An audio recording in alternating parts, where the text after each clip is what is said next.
3 o'clock on this Thursday afternoon. Welcome aboard the Postgame show along with Elijah Campbell. I'm Jay Phillips. Thank you so much for being on board with us. Lots to get to on today's program. Big news across the street earlier today. The state of South Carolina's name, image, likeness law, bill passed. It has been sent to the governor. As of yet, I cannot tell you that Governor Henry McMaster has signed the bill that would then turn it into law. I have been told that there will be no hiccups in that process.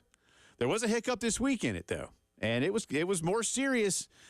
Elijah and I tried to play it off a bit humorously, as did a few others, but it was actually kind of serious. And for just a little bit yesterday, passage of the NIL law by the state Senate was in some doubt, but they cleared the final hurdle, sent it back to the House this morning. The House gave it its final approval. They had already basically approved it, and it is now in the hands of the governor and will become law soon. I will tell you real quick on that, and then we'll get into a few other things. I'll have more detail on this. John Blau, who primarily covers Clemson for the Post and Courier, but John was at the State House this week covering this story for the PNC. I have spoken with a couple of folks at Carolina that know what they're doing or know what they're talking about. Well-informed people. Is that the better way to say it? Thank you. That came out poorly. I apologize. Live radio. That they are ready to go. What that means exactly, I don't know. Didn't get into a lot of detail with that in a rather brief conversation this morning. I will also tell you, as an addendum to that I reached out to schedule Coach Tanner again here very, very soon. We are working on that. I expect efforting. Efforting, industry term. Expect that hopefully in the next couple of weeks.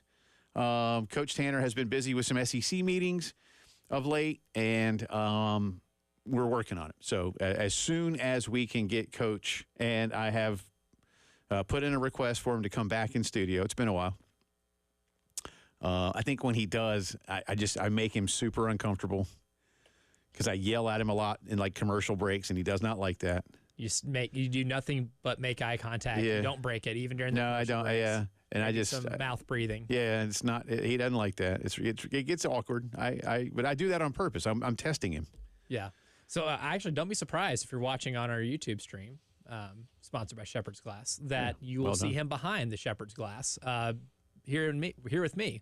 Might have to share this microphone back here, because he might be that uncomfortable. You never know. But we're working on that. But we'll scare him. We'll talk with John at the bottom of the hour about what he was covering. Again, how dicey did it get? Because I'm not kidding. Again, when all is said and done, everything's okay. You're like, okay, whew. But just to remind everybody, the session ends today. There was a possibility that if this thing didn't get sent to the House on time, that this may not have been taken up again until January, and that could have been very detrimental to the public schools in the state of South Carolina that can operate under this umbrella now. And primarily this law is going to do what a lot of other state laws have done. It's going to shield the in-state schools to some degree from punishment by the NCAA should they come after them. But look, we already know now they're not coming after anybody. They're not. Again, the onus is on the NCAA's member institutions to convene and either get rid of these rules or just open it up to allow for what most states are doing. Again, you could kind of do it on your own if you really wanted to. They keep hoping for congressional help. On that note, kids, South Carolina Congressman Russell Fry is one of two to sponsor a new bill in Congress. We're going to have some more on that for you. Very vague on the details, but they say this could offer some protection cover for the NCAA while still also allowing the student athletes to have more of the freedoms that, again, American adults are afforded on a daily basis, and that for decade upon decade, the young American adults that were student athletes were kept from enjoying, which, again, I will point out for those of you who maybe you're new to the show, maybe you're new to this kind of conversation. The NCAA and its member institutions for about the last 70 years were breaking federal law after federal law after federal law.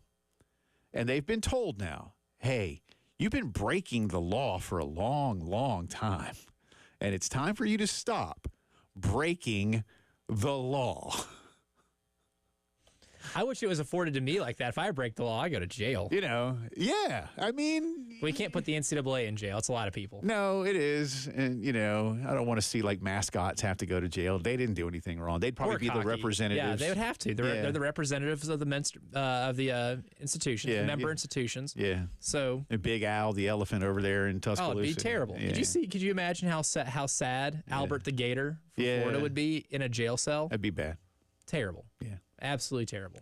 So, except for the UAB Dragon, he can rot in there. Yeah, or burn the place down. Yeah, good riddance. So the South Carolina law is going to provide some cover. It's going to allow schools to begin to take NIL under their own umbrella, which again needs to be done yesterday. So as soon as it can be done, it needs to be done. But I am told, at least from a Carolina perspective, and John can tell us from a Clemson perspective when he joins us, how ready that athletics department is to get going under what protections this law provides. I will say again here, I say this somewhat in jest, tongue-in-cheek, but also with a tinge of seriousness, like I said about the state law in Texas when Ross Bjork, now the AD at Ohio State, but at the time the AD at A&M, was like, hey, we're just trying to comply with the law. And I was like, dude, you and Chris Del Conte in Austin wrote the law.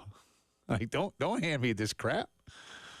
And again, following orders that I gave myself. Well, like I said, how do you break the law? That's my only thing. I need an attorney to tell me how you break this law. It seems like the only violator would be the NCAA if they came into South Carolina and attempted to punish Carolina or Clemson, or if the NCAA went to Texas and tried to punish A&M or UT or Texas Tech or whomever, and on I could go with the states that have passed these laws. I don't know how a school within a state's borders that has an NIL law could break the law. That's why I joke about what Ross Bjork said. I'm just trying to comply with the law. Buddy, I don't think it's you that needs to worry about compliance with the law. The law isn't forcing you to do this. The law is allowing you to do it because someone else might violate it. Like, so you're not being compliant with this is not a speed limit here. You must pay athletes X. You must do this. If a school doesn't want to do it, I would think they don't have to, again, you know, like on the interstate, like 70 is the max in South Carolina on most interstates, right? But you got to go what? You got to go 45, don't you? Or 40? There are some speed minimums. There's minimums on the interstate, you know, which is weird. Like, you know, wait, I'm going too slow? Yes, you are actually, because you're going to cause a pileup. So again, this is not that. This is not a speed limit kind of thing. This is not a bank robbery kind of thing. And yet there's the law now. But in all seriousness, it does allow schools in South Carolina to take this in-house, and that's where the cover is provided. And quite honestly, like I say, that's something the NCAA needs to just go ahead and acquiesce to. Not pretend that they're just sort of, la, can't hear you. You know, don't do that. And don't say you're going to continue to fight it. Yes, you have your hat out in Congress. And like I said, I'll try to. There's really this new bill that's being introduced. It's vague on detail. I mean, and it even said in the article I read this morning, Elijah, in Congress, it said that it was basically, and this is my words now, but basically like a gateway bill. So basically, it would just be one bill to then set the stage for another. Well, what are we doing? Just write the damn bill. That seems kind of counterintuitive to what a law is. Then debate the bill, pass the bill. I mean, I mean, that would work in theory, but if you followed through John's tweets over the last week, them having a reasonable discussion about this seemed to be more of a chore than a practice, because it was, to say they got off topic a few times would be a little bit of an understatement. Yeah. There was probably as much talk about the Cowboys being Satan's team as there were actual elements of this bill. At least that part was sort of a moment of levity, whereas some other things that got them off topic actually became the topic. Yeah. And I'm not so sure how that's going to fly. But again, we'll touch on those things for you in just a bit. 4:15 or so this afternoon, our buddy Jack Veltri will join us. Jack's got a good breakdown of the Carolina-Georgia series. Elijah's been doing some deep dives into what the Georgia pitching staff looks like. This is a big one. I know there are some, including our very good friend Derek Scott, a little miffed at the D1 baseball boys for dropping Carolina from the number 10 national seed in their projections last week to number 16 yesterday. David Cloninger spoke with Aaron Fitt, and DC had a good write-up about his conversation with Aaron.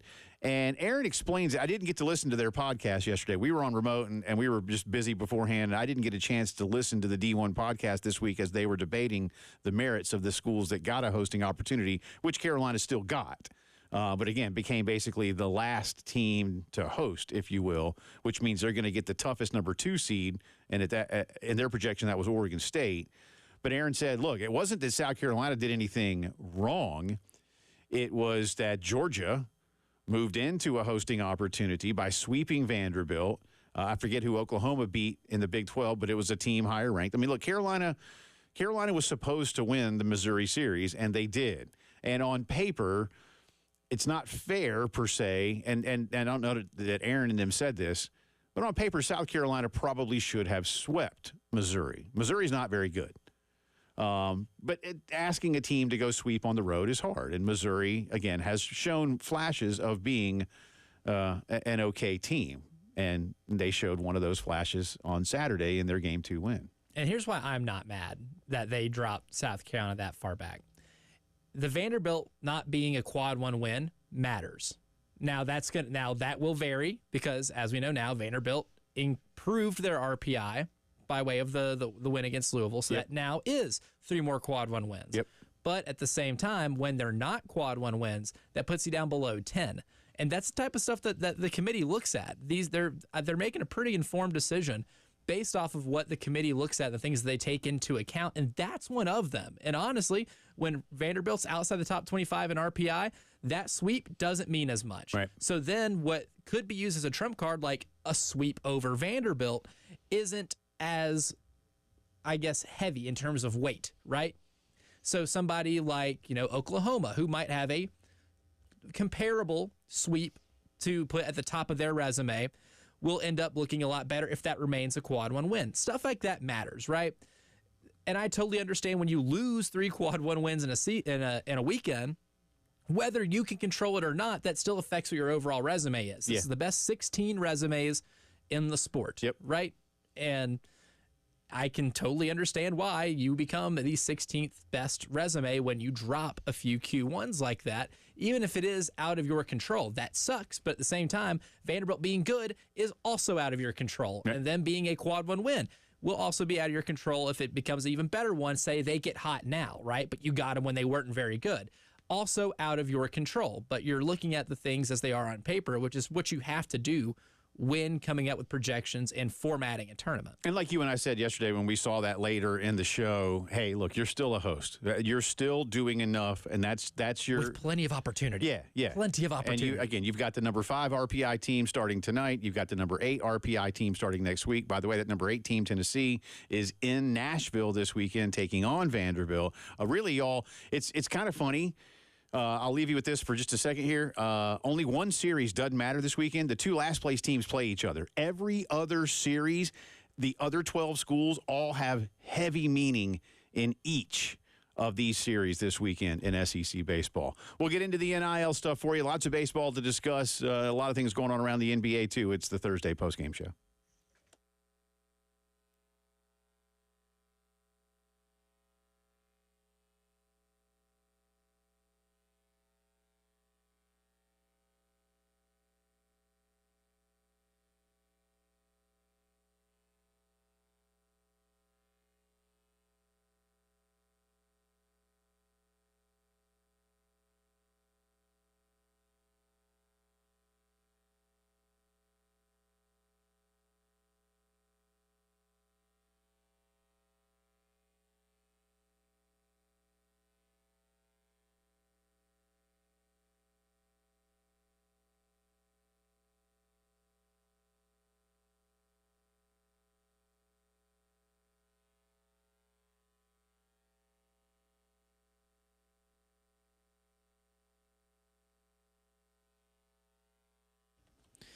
Quick word for our friends over at Columbia Secret for Weight Loss. I've had a pretty good month here in the last month because I feel a whole lot more like myself. And a lot of that is because I was able to achieve a goal.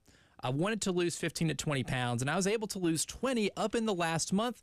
And I was at about a pound a day pace because of my friends over at Columbia Secret for Weight Loss. Look, everybody's journey is a little bit different. Mine's different than others. But one thing that really helped me that I know is going to help a lot of other people too is Columbia Secret for Weight Loss and Paul Grant and Shaylin and their commitment to getting you on a plan that fits you the best without having to use any diet pills, no shots, anything like that. They help you get to a point where you can sleep better, feel better, and be able to live a sustainable, healthy lifestyle. For a free consultation, call 803-824-4210. That's 803-824-4210. Results may vary.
Twenty minutes after 3 o'clock on this Thursday afternoon. Welcome back into the postgame show. Jay and Elijah with you. John Blau of the Post and Courier coming up in just a few minutes, so this will be a shorter segment, so we have more time to talk with John about the state NIL law. It did pass the Senate yesterday, was sent back to the House, who had it first. This was technically a House bill before the Senate took it up.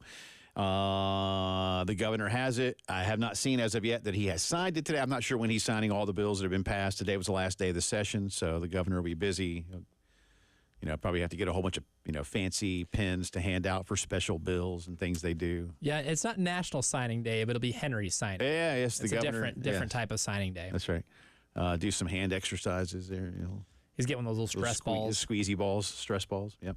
So we'll have that for you with John coming up in a minute. I want Elijah to go ahead and jump to today's poll question because yesterday we had news hit us from a national perspective that we were not prepared for. Despite what only one listener, I want to say, but the one listener he tried real hard to get under our skin, and then we never heard from him again because I guess he realized he failed. But it had to do with Lenora Sellers.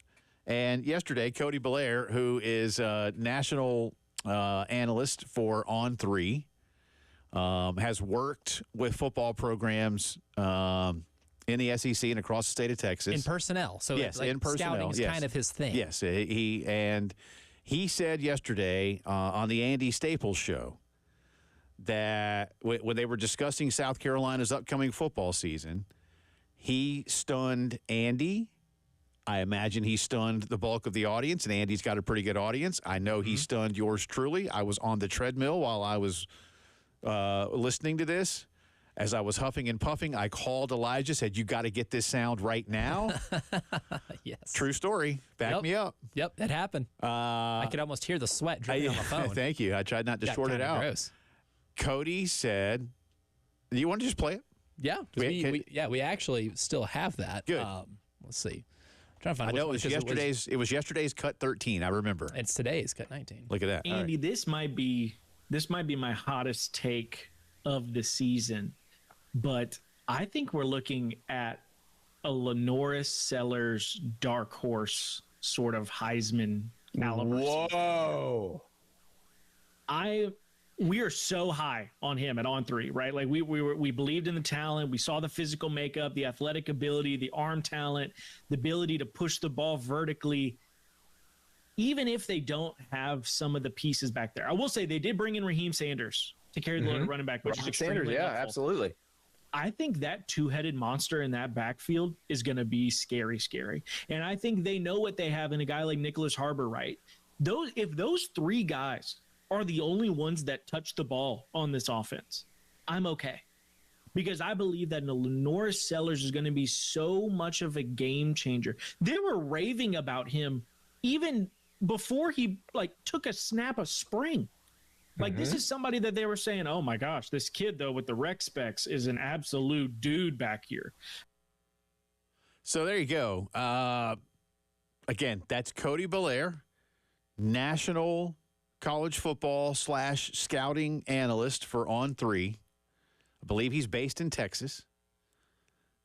Saying that about Lenora Sellers of Florence, South Carolina, yesterday on the Andy Staples show. Make of it what you will. And that's what I basically told Elijah. I was like, hey, I don't even know what to think of it. Like I said to Elijah, if you had come to me, because I wasn't thinking this, and I don't mean about the Heisman dark horse thing, which I grant is lofty. Yeah. But if you had, let's say Cody Belair had gone on Andy Staples and said, Andy, I could see Lenoris making a real push for third team all SEC. I might have called Elijah and gone, dude, you need to pull this audio. He dropped the H-bomb. Because, there's 16 quarterbacks in the conference now. And, you look at Beck and Dart and a few others, there's some good ones. Mm-hmm. Quinn Ewers is coming into the conference now? Yeah.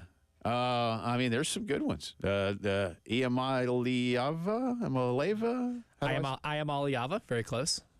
Are you sure that's how it's pronounced? I'm sure you are. I'm just 90%. See, yeah. I'm not sure you're not. I'm basing it off of one broadcast that I watched in which he actually played. Iamaleava. At least I know that you're not making that one up. Like when Pearson made up Pascal Siakam, which I still don't know if that's a real player. Who definitely played all night for the Pacers last night. Yes. No, he's Pascal Siakam. He is actually very good. Rocco Wallace is not real. No, that's unfortunate.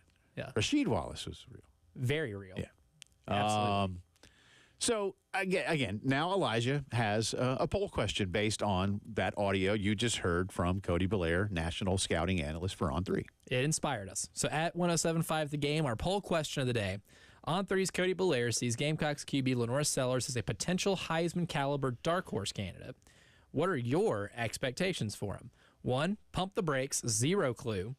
2, top 8 quarterback in the SEC, which put him in the top half. So not third team all SEC, but being in the top half. 3, good enough to go bowling, get that elusive 6 win. And then lastly, serious breakout season, which could include something like being mentioned in the Heisman discussion or being third team all SEC or, heaven forbid, second or first. Right. Serious breakout season. As of right now, and it's pretty even, 31% say pump the brakes, 0 clue. 29.1% say good enough to go bowling. 21.5% say serious breakout season. And the last one is top 8 quarterback in the SEC. That is at 17.9%. So slightly, the majority slightly, say, let's pump the brakes, 0 clue exactly how good he is. So I have no idea to be able to get an expectation from somebody that I've never seen play meaningful snaps. But 29% saying good enough to go bowling. I feel like it's pretty reasonable expectation. That's pretty close. Is a fair expectation. Yeah, and no super, there's no majority, obviously. And even the last place finisher for now is at 18%. So that's a decent chunk of folks who think top half of the league. We had one guy, Jimmy, hit us and said, just let him play. Why do there have to be expectations? Well, dude, there have to be expectations. That's not how that works. Sorry, Jimmy. I mean, everything in life has expectations, and I'm not taking a shot at you, Jimmy, but I mean, you have to have expectations. You can't just say, I don't know, we'll just see. I mean, because if you don't set some goal, or even the bare minimum, whatever that might be, between Shane and Dowell and Lenoris himself, then what are we doing? I mean, they're just accepting results for whatever it is. Yeah, you can't. So there have to be expectations. How lofty? I don't know. And again, this shocked the hell out of me yesterday. I'll just say that's why. I mean, again, not a lot shocks me, but that did. That did. And again, it came from a national analyst a few states over who does this for a living and evaluates kids all across the country on a daily basis. So it's just something to think about. That's all. It's just something to think about. All right, come back on the other side. Lenoris will probably be getting some good NIL opportunities. He would have anyway. Now he may get better ones because of a new state law that has passed. John Blau of the Post and Courier covering the news this week as the legislature put a final stamp on it. We'll talk to John about what it means for the state of South Carolina's athletic departments when the postgame show continues.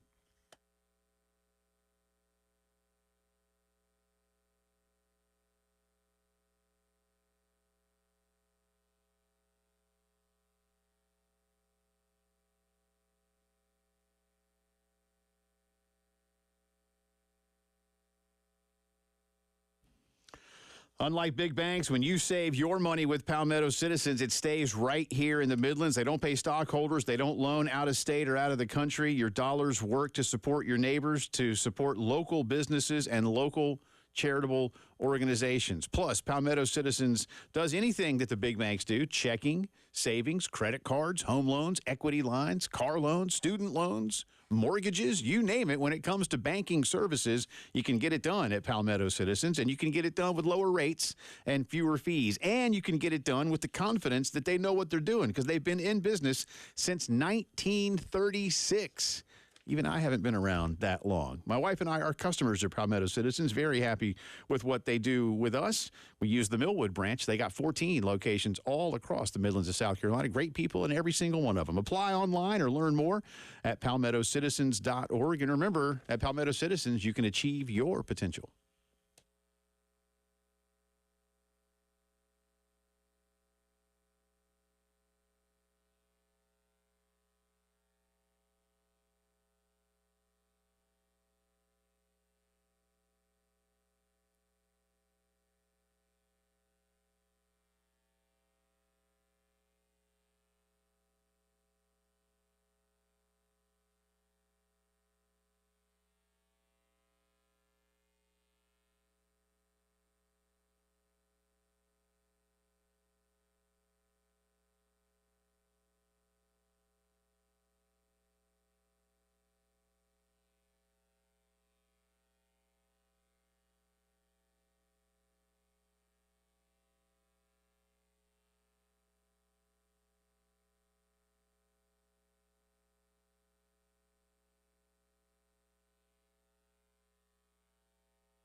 Talking Well, we are talking Gamecock football a second ago. Now we are going to talk Gamecocks, Tigers, Chanticleers, Cougars. It's Eagles. all relative now. Yeah. That's right.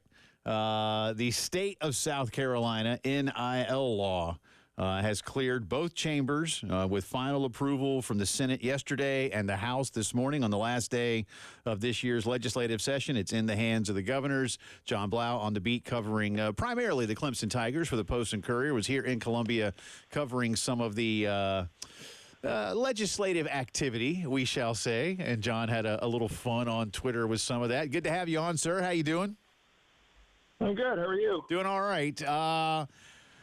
Yesterday, and I guess the day before as well, there was a little fun, but Senator Shane Martin of Spartanburg County was quite serious about the gun prohibition, and that led to some pretty serious debate in the Senate. He did not want gun prohibitions in this legislation.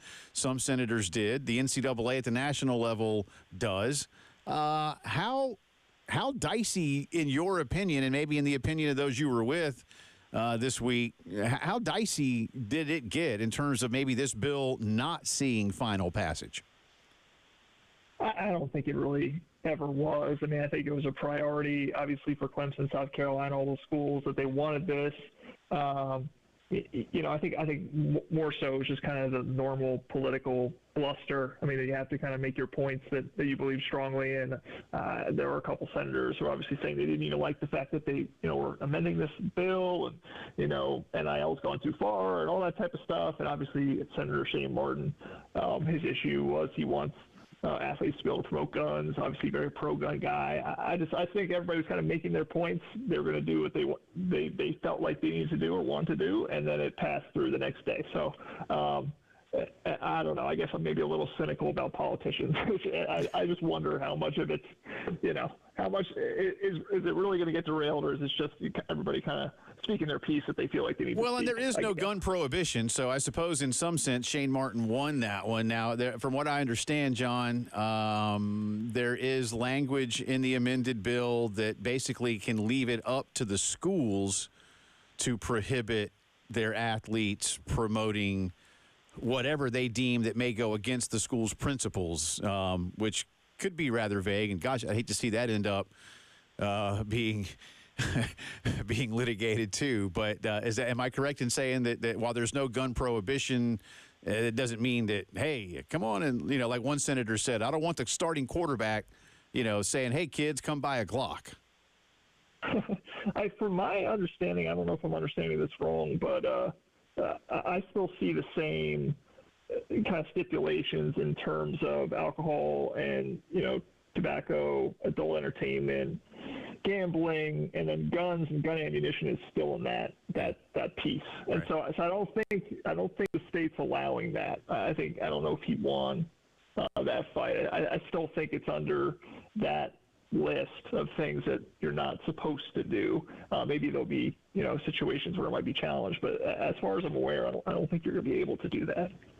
John, a lot of other states have very similar NIL bills, and many are starting to pop up around the country. And I think people look at Missouri's as maybe being the most radical in terms of, benefiting the main school that's in that state pretty well. But how would you maybe say this one might be different than maybe some of the other ones that we've seen pop up in the last few years, or is it even that much different than a lot of the ones that we see get alluded to when talking about NIL and the legislation behind it?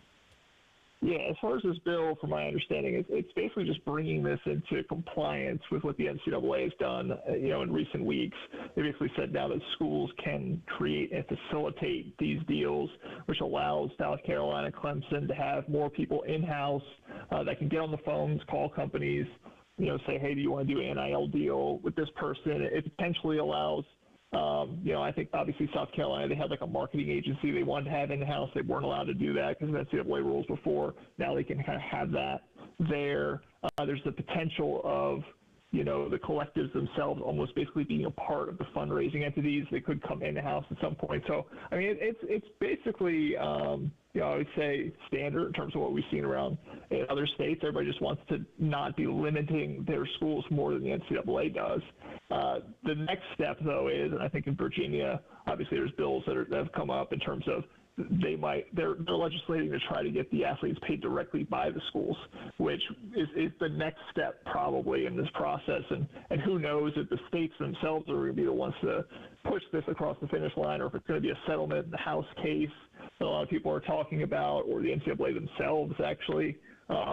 Kind of creating some kind of framework or a court ruling that the athletes are employees. There's so many different ways this thing could spin. But in terms of South Carolina and what they've done, it's pretty standard. But who knows if it's actually going to – I guess what I'm trying to say, who knows if it's actually going to hold for that long. So everything could change again.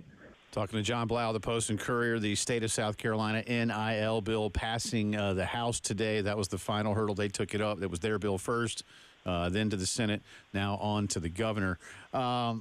John, you gave us sort of a mid to longer term outlook there in terms of the other factors and entities that could weigh in on this. But let's go short term now. Let's focus primarily on Carolina and Clemson's athletics departments. I spoke to someone at Carolina today who says they're ready to go. I didn't get into a lot of detail yet. You covered Clemson. How ready are they to go? And then B, John, what does that mean? How quickly do you believe these schools are going to act to get these things done that this bill allows for? Yeah, I mean, in terms of ready to go, I'm sure that's in terms of having staff prepared to, like I was saying, reach out to some of these companies to have ideas where, you have your own sponsors like Nike, at Clemson, I forget if why am I forgetting Coca-Cola school, right? Isn't South Carolina Pepsi school? Coca-Cola here too, yeah, and Under Armour. Coca-Cola, okay.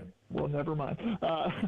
Poor Pepsi. But they can actually reach out to those guys and say, hey, do you want to work with our athletes now? Before the school couldn't get involved, and there could be issues if there were other brands they wanted to work with that conflicted with the school and stuff. And so there's that aspect. The second aspect, which I'm not quite sure how ready everyone is the bringing the collectives in-house part, because there are issues in terms of Title IX compliance. If you were to have your collective, say, for Clemson, basically be a part of ICPAY, the fundraising arm, you need to be in compliance in terms of how you're using that money, both for male and female athletes. And there's a huge question in terms of, is it about opportunity, or is it about how much money is being divvied up? Because obviously a lot of these male sports, those athletes tend to have a higher brand value, quote unquote, which some people might argue is higher pay for play value. But how that works with Title IX, I think there's still some fuzziness. So in terms of figuring that out, I think that there's going to be kind of a little bit of a wait and see to see how that actually unfolds. Now, clearly, one of the, I guess, the images for me when I think about the bill coming to fruition is, the image of, Dabo and Shane Beamer sitting next to each other and everybody kind of lobbying with each other to try to get this thing passed and get it done. But obviously, Clemson and South Carolina have different, athletic department needs than somebody like Coastal Carolina and Wofford and Furman. And sometimes we talk about this whole discussion of advancement in college athletics. There's different schools that don't get to be, I guess, a part of that conversation. But is this something that can very well positively help those type of schools as well? Yeah, I mean, it helps certain athletes. At the end of the day, a lot of the big money, obviously, is with the Clemsons and the South Carolinas. And, that's why they've been talking about, even in terms of the greater model, a potential split between big-time college football and the rest of these schools like Coastal Carolina and Furman and some of the others you mentioned. So it can help in terms of local businesses and, playing at your level in terms of kind of equipping some of those athletes to be able to make some money, maybe potentially retain players. But, again, we've seen it a lot. I remember I'm an Eagles fan, and during the NFL draft, they're talking about Quinn Mitchell, the corner, and Nick Saban, obviously just retired from Alabama, said he was our number one guy in the transfer portal. We're trying to get him in. Obviously, they're trying to steal these guys from these smaller schools.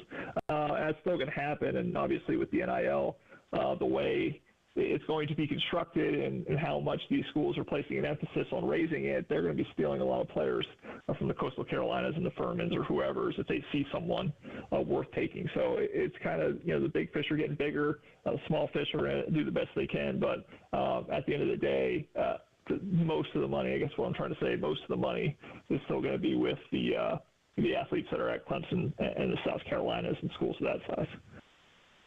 John, before we let you go, was there any language in this new bill that did indeed make the Dallas Cowboys Satan's team?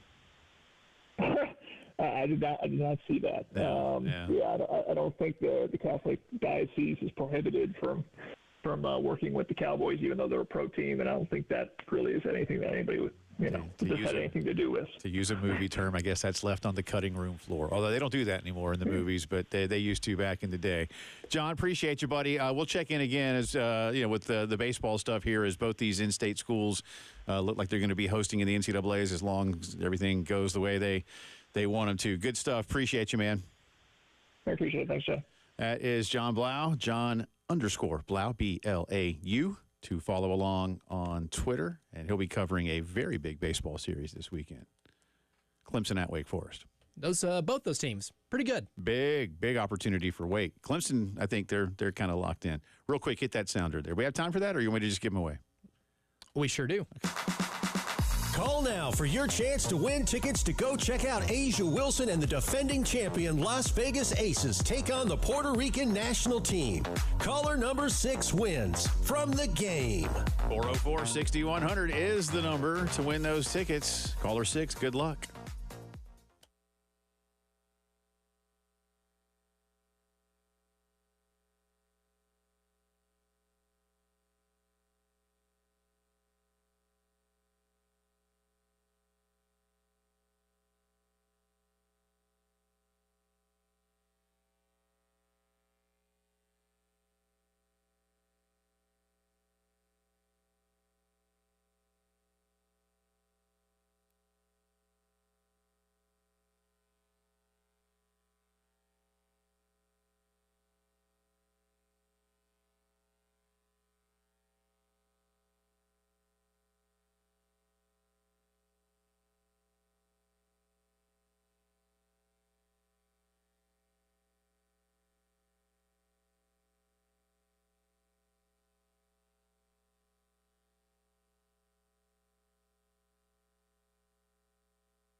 11 minutes in front of 4 o'clock on this Thursday afternoon. Welcome back into the Postgame Show. Jay Phillips, Elijah Campbell with you. Thanks again to John Blau of the Post and Courier for joining us. If you're just tuning in during the commercial break, the state of South Carolina's NIL law had its final passage today. Some interesting debate in the state Senate this week, but not enough to hold anything up. And then the Senate sent it over to the House for final approval this morning after a couple of quick amendments. It's in the hands of the governor. Spoken to some folks at Carolina who say they're ready to go. And we'll get more detail on what that entails in the coming days. But we asked John about that. You know, how quickly can you move on some of these things? You know, that remains to be seen. Especially, I think he makes a good point. And it's not something that's going to be lost on these schools today, when he talked about the Title IX compliance, because that's been one of the big points the NCAA leadership has made when discussing this. So again, my opinion here, but the schools, and when I say I don't just mean Carolina, Clemson, Coastal, Charleston, those are the 4 big state schools with big athletic departments. I don't just mean them. I'm talking the schools coast to coast, border to border. Need to have control of this. If you're going to get blamed, you need to have responsibility. The worst thing I see in life is when somebody takes the blame and they didn't have anything to do with it. I mean, if I may, real quick, since we're talking a little bit of state government, and I know enough about what I'm talking to say this, like there were times in South Carolina when citizens might blame the governor because the governor's the elected leader without understanding how much power the state legislature actually wields in this state, and the governor is powerless to really do anything about whatever it may have been. There's a little more control now from the executive branch in South Carolina, but I remember some folks that used to work back in the day, like, people blame the governor, and, like, the governor has no control over this because they don't let him control it. It'd be some other entity. Anyway, like a GM for David Tepper. Right. Right. It's good. It's good. But again, like I said, you go back now. Look, did the University of Florida and some of the folks down there have a little bit of say, Billy Napier at all when it came to the Jaden Rashada thing? Probably some. But did they know that now defunct collective didn't have the $13 million?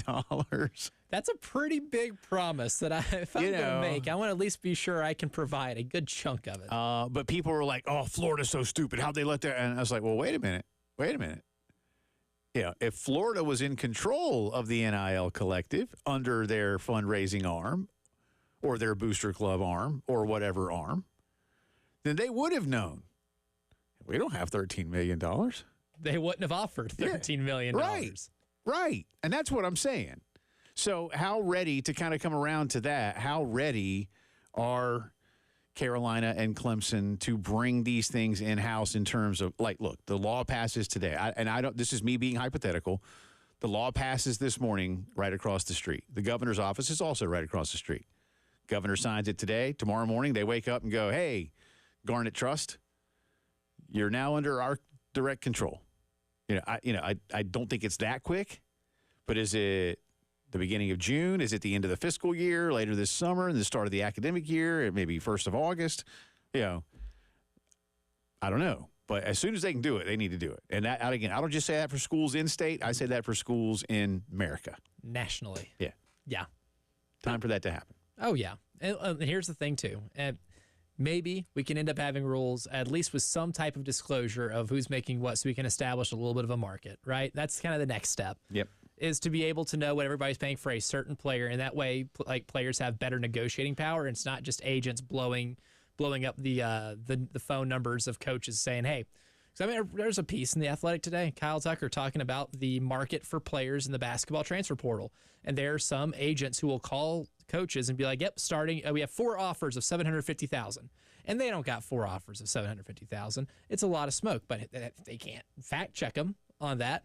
So with establishing a certain market will also help with the amount of transfers that happen, because we don't have enough knowledge to establish a real market. that's kind of the next step in this, right? Is to be able to have some type of transparency to where we can rein in everything a whole lot easier than we have the last 3 years. And the state of South Carolina law, if I'm not mistaken, does allow for a lot of these deals to remain private. And I on the one hand, I can appreciate the want of that, but to I'm more in line with what you just said. How badly do you want to rein this in? Yeah. And if you want to rein it in badly, you kind of have to do it. A free market has to have, a large level of transparency. And we can kind of get into that whole ACC FSU thing. Disney doesn't maybe want you to see all the fine print in the contract, but they don't mind letting you know how much they're paying for it. Right? Correct. So there's that. We'll talk a lot of baseball next hour. Keep it here.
4 o'clock on this Thursday afternoon. Welcome back in. Second hour of the postgame show coming at you from the Herndon Chevy Studios in downtown Columbia, South Carolina. Alongside Elijah Campbell, I'm Jay Phillips. Thank you so much for being with us. Our buddy Jack Veltri of Gamecock Central will be with us in about 15 minutes.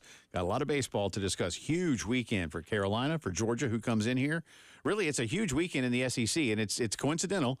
But the only series that doesn't really have any big implications is the Auburn-Mizzou series. They happen to be the two last-place teams in each division right now. Every other series this weekend has heavy NCAA implications. And virtually, I think, Elijah, honestly, I think Ole Miss and Florida are bubble teams.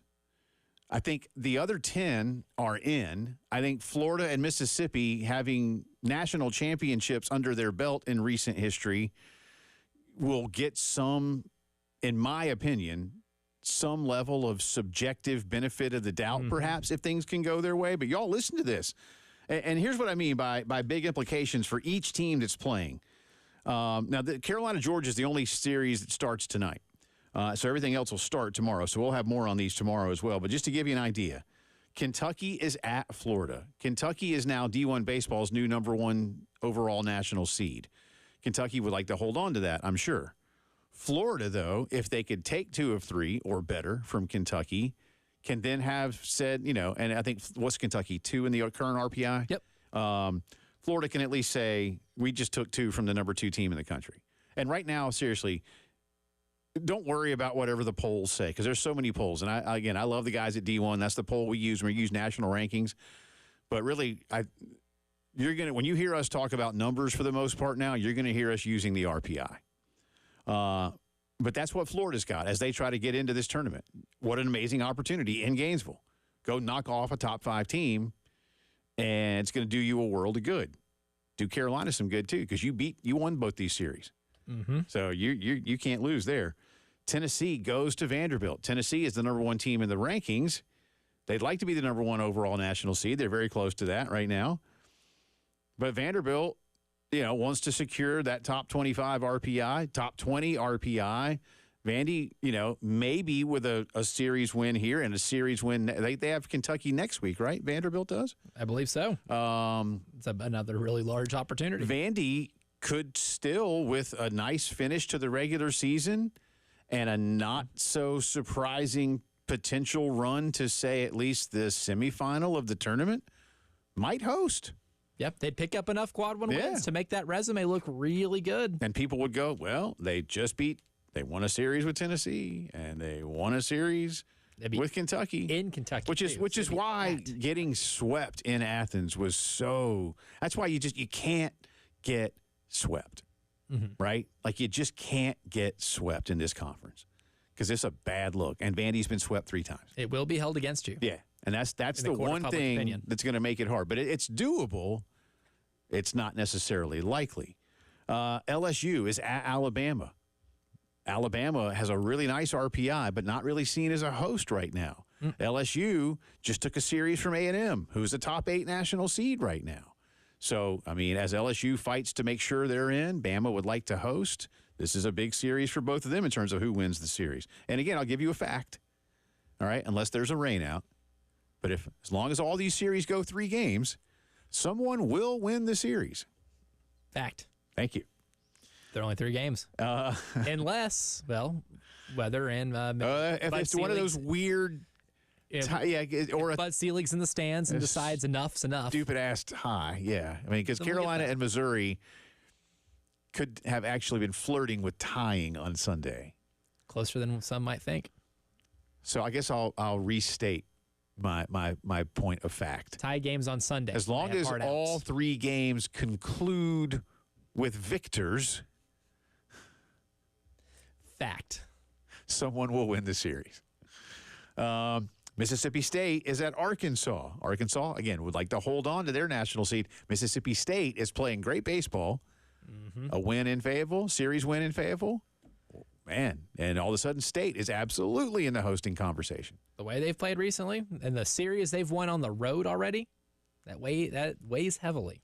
A&M is at Mississippi. Again, Ole Miss is like Florida, just a little over 500. but not terrible in league play, and a win over a top 10 RPI team, top 5 RPI team. Where's A&M right now? A&M's number 1 in the RPI. Okay, that's right. Thank you. Numero uno. Duh. I mean, how big would that be? Now, again, how likely? I don't know that they win this series. But my point is, opportunity abounds. And then in the Carolina-Georgia series, opportunity abounds. Carolina, is playing a team that just swept Vanderbilt, that moved into the top 5 of the RPI, that scores a bunch of runs. Carolina scores a bunch of runs. You've got them at home. Again, does winning this series alone this weekend secure Carolina's hosting opportunity? No, it does not.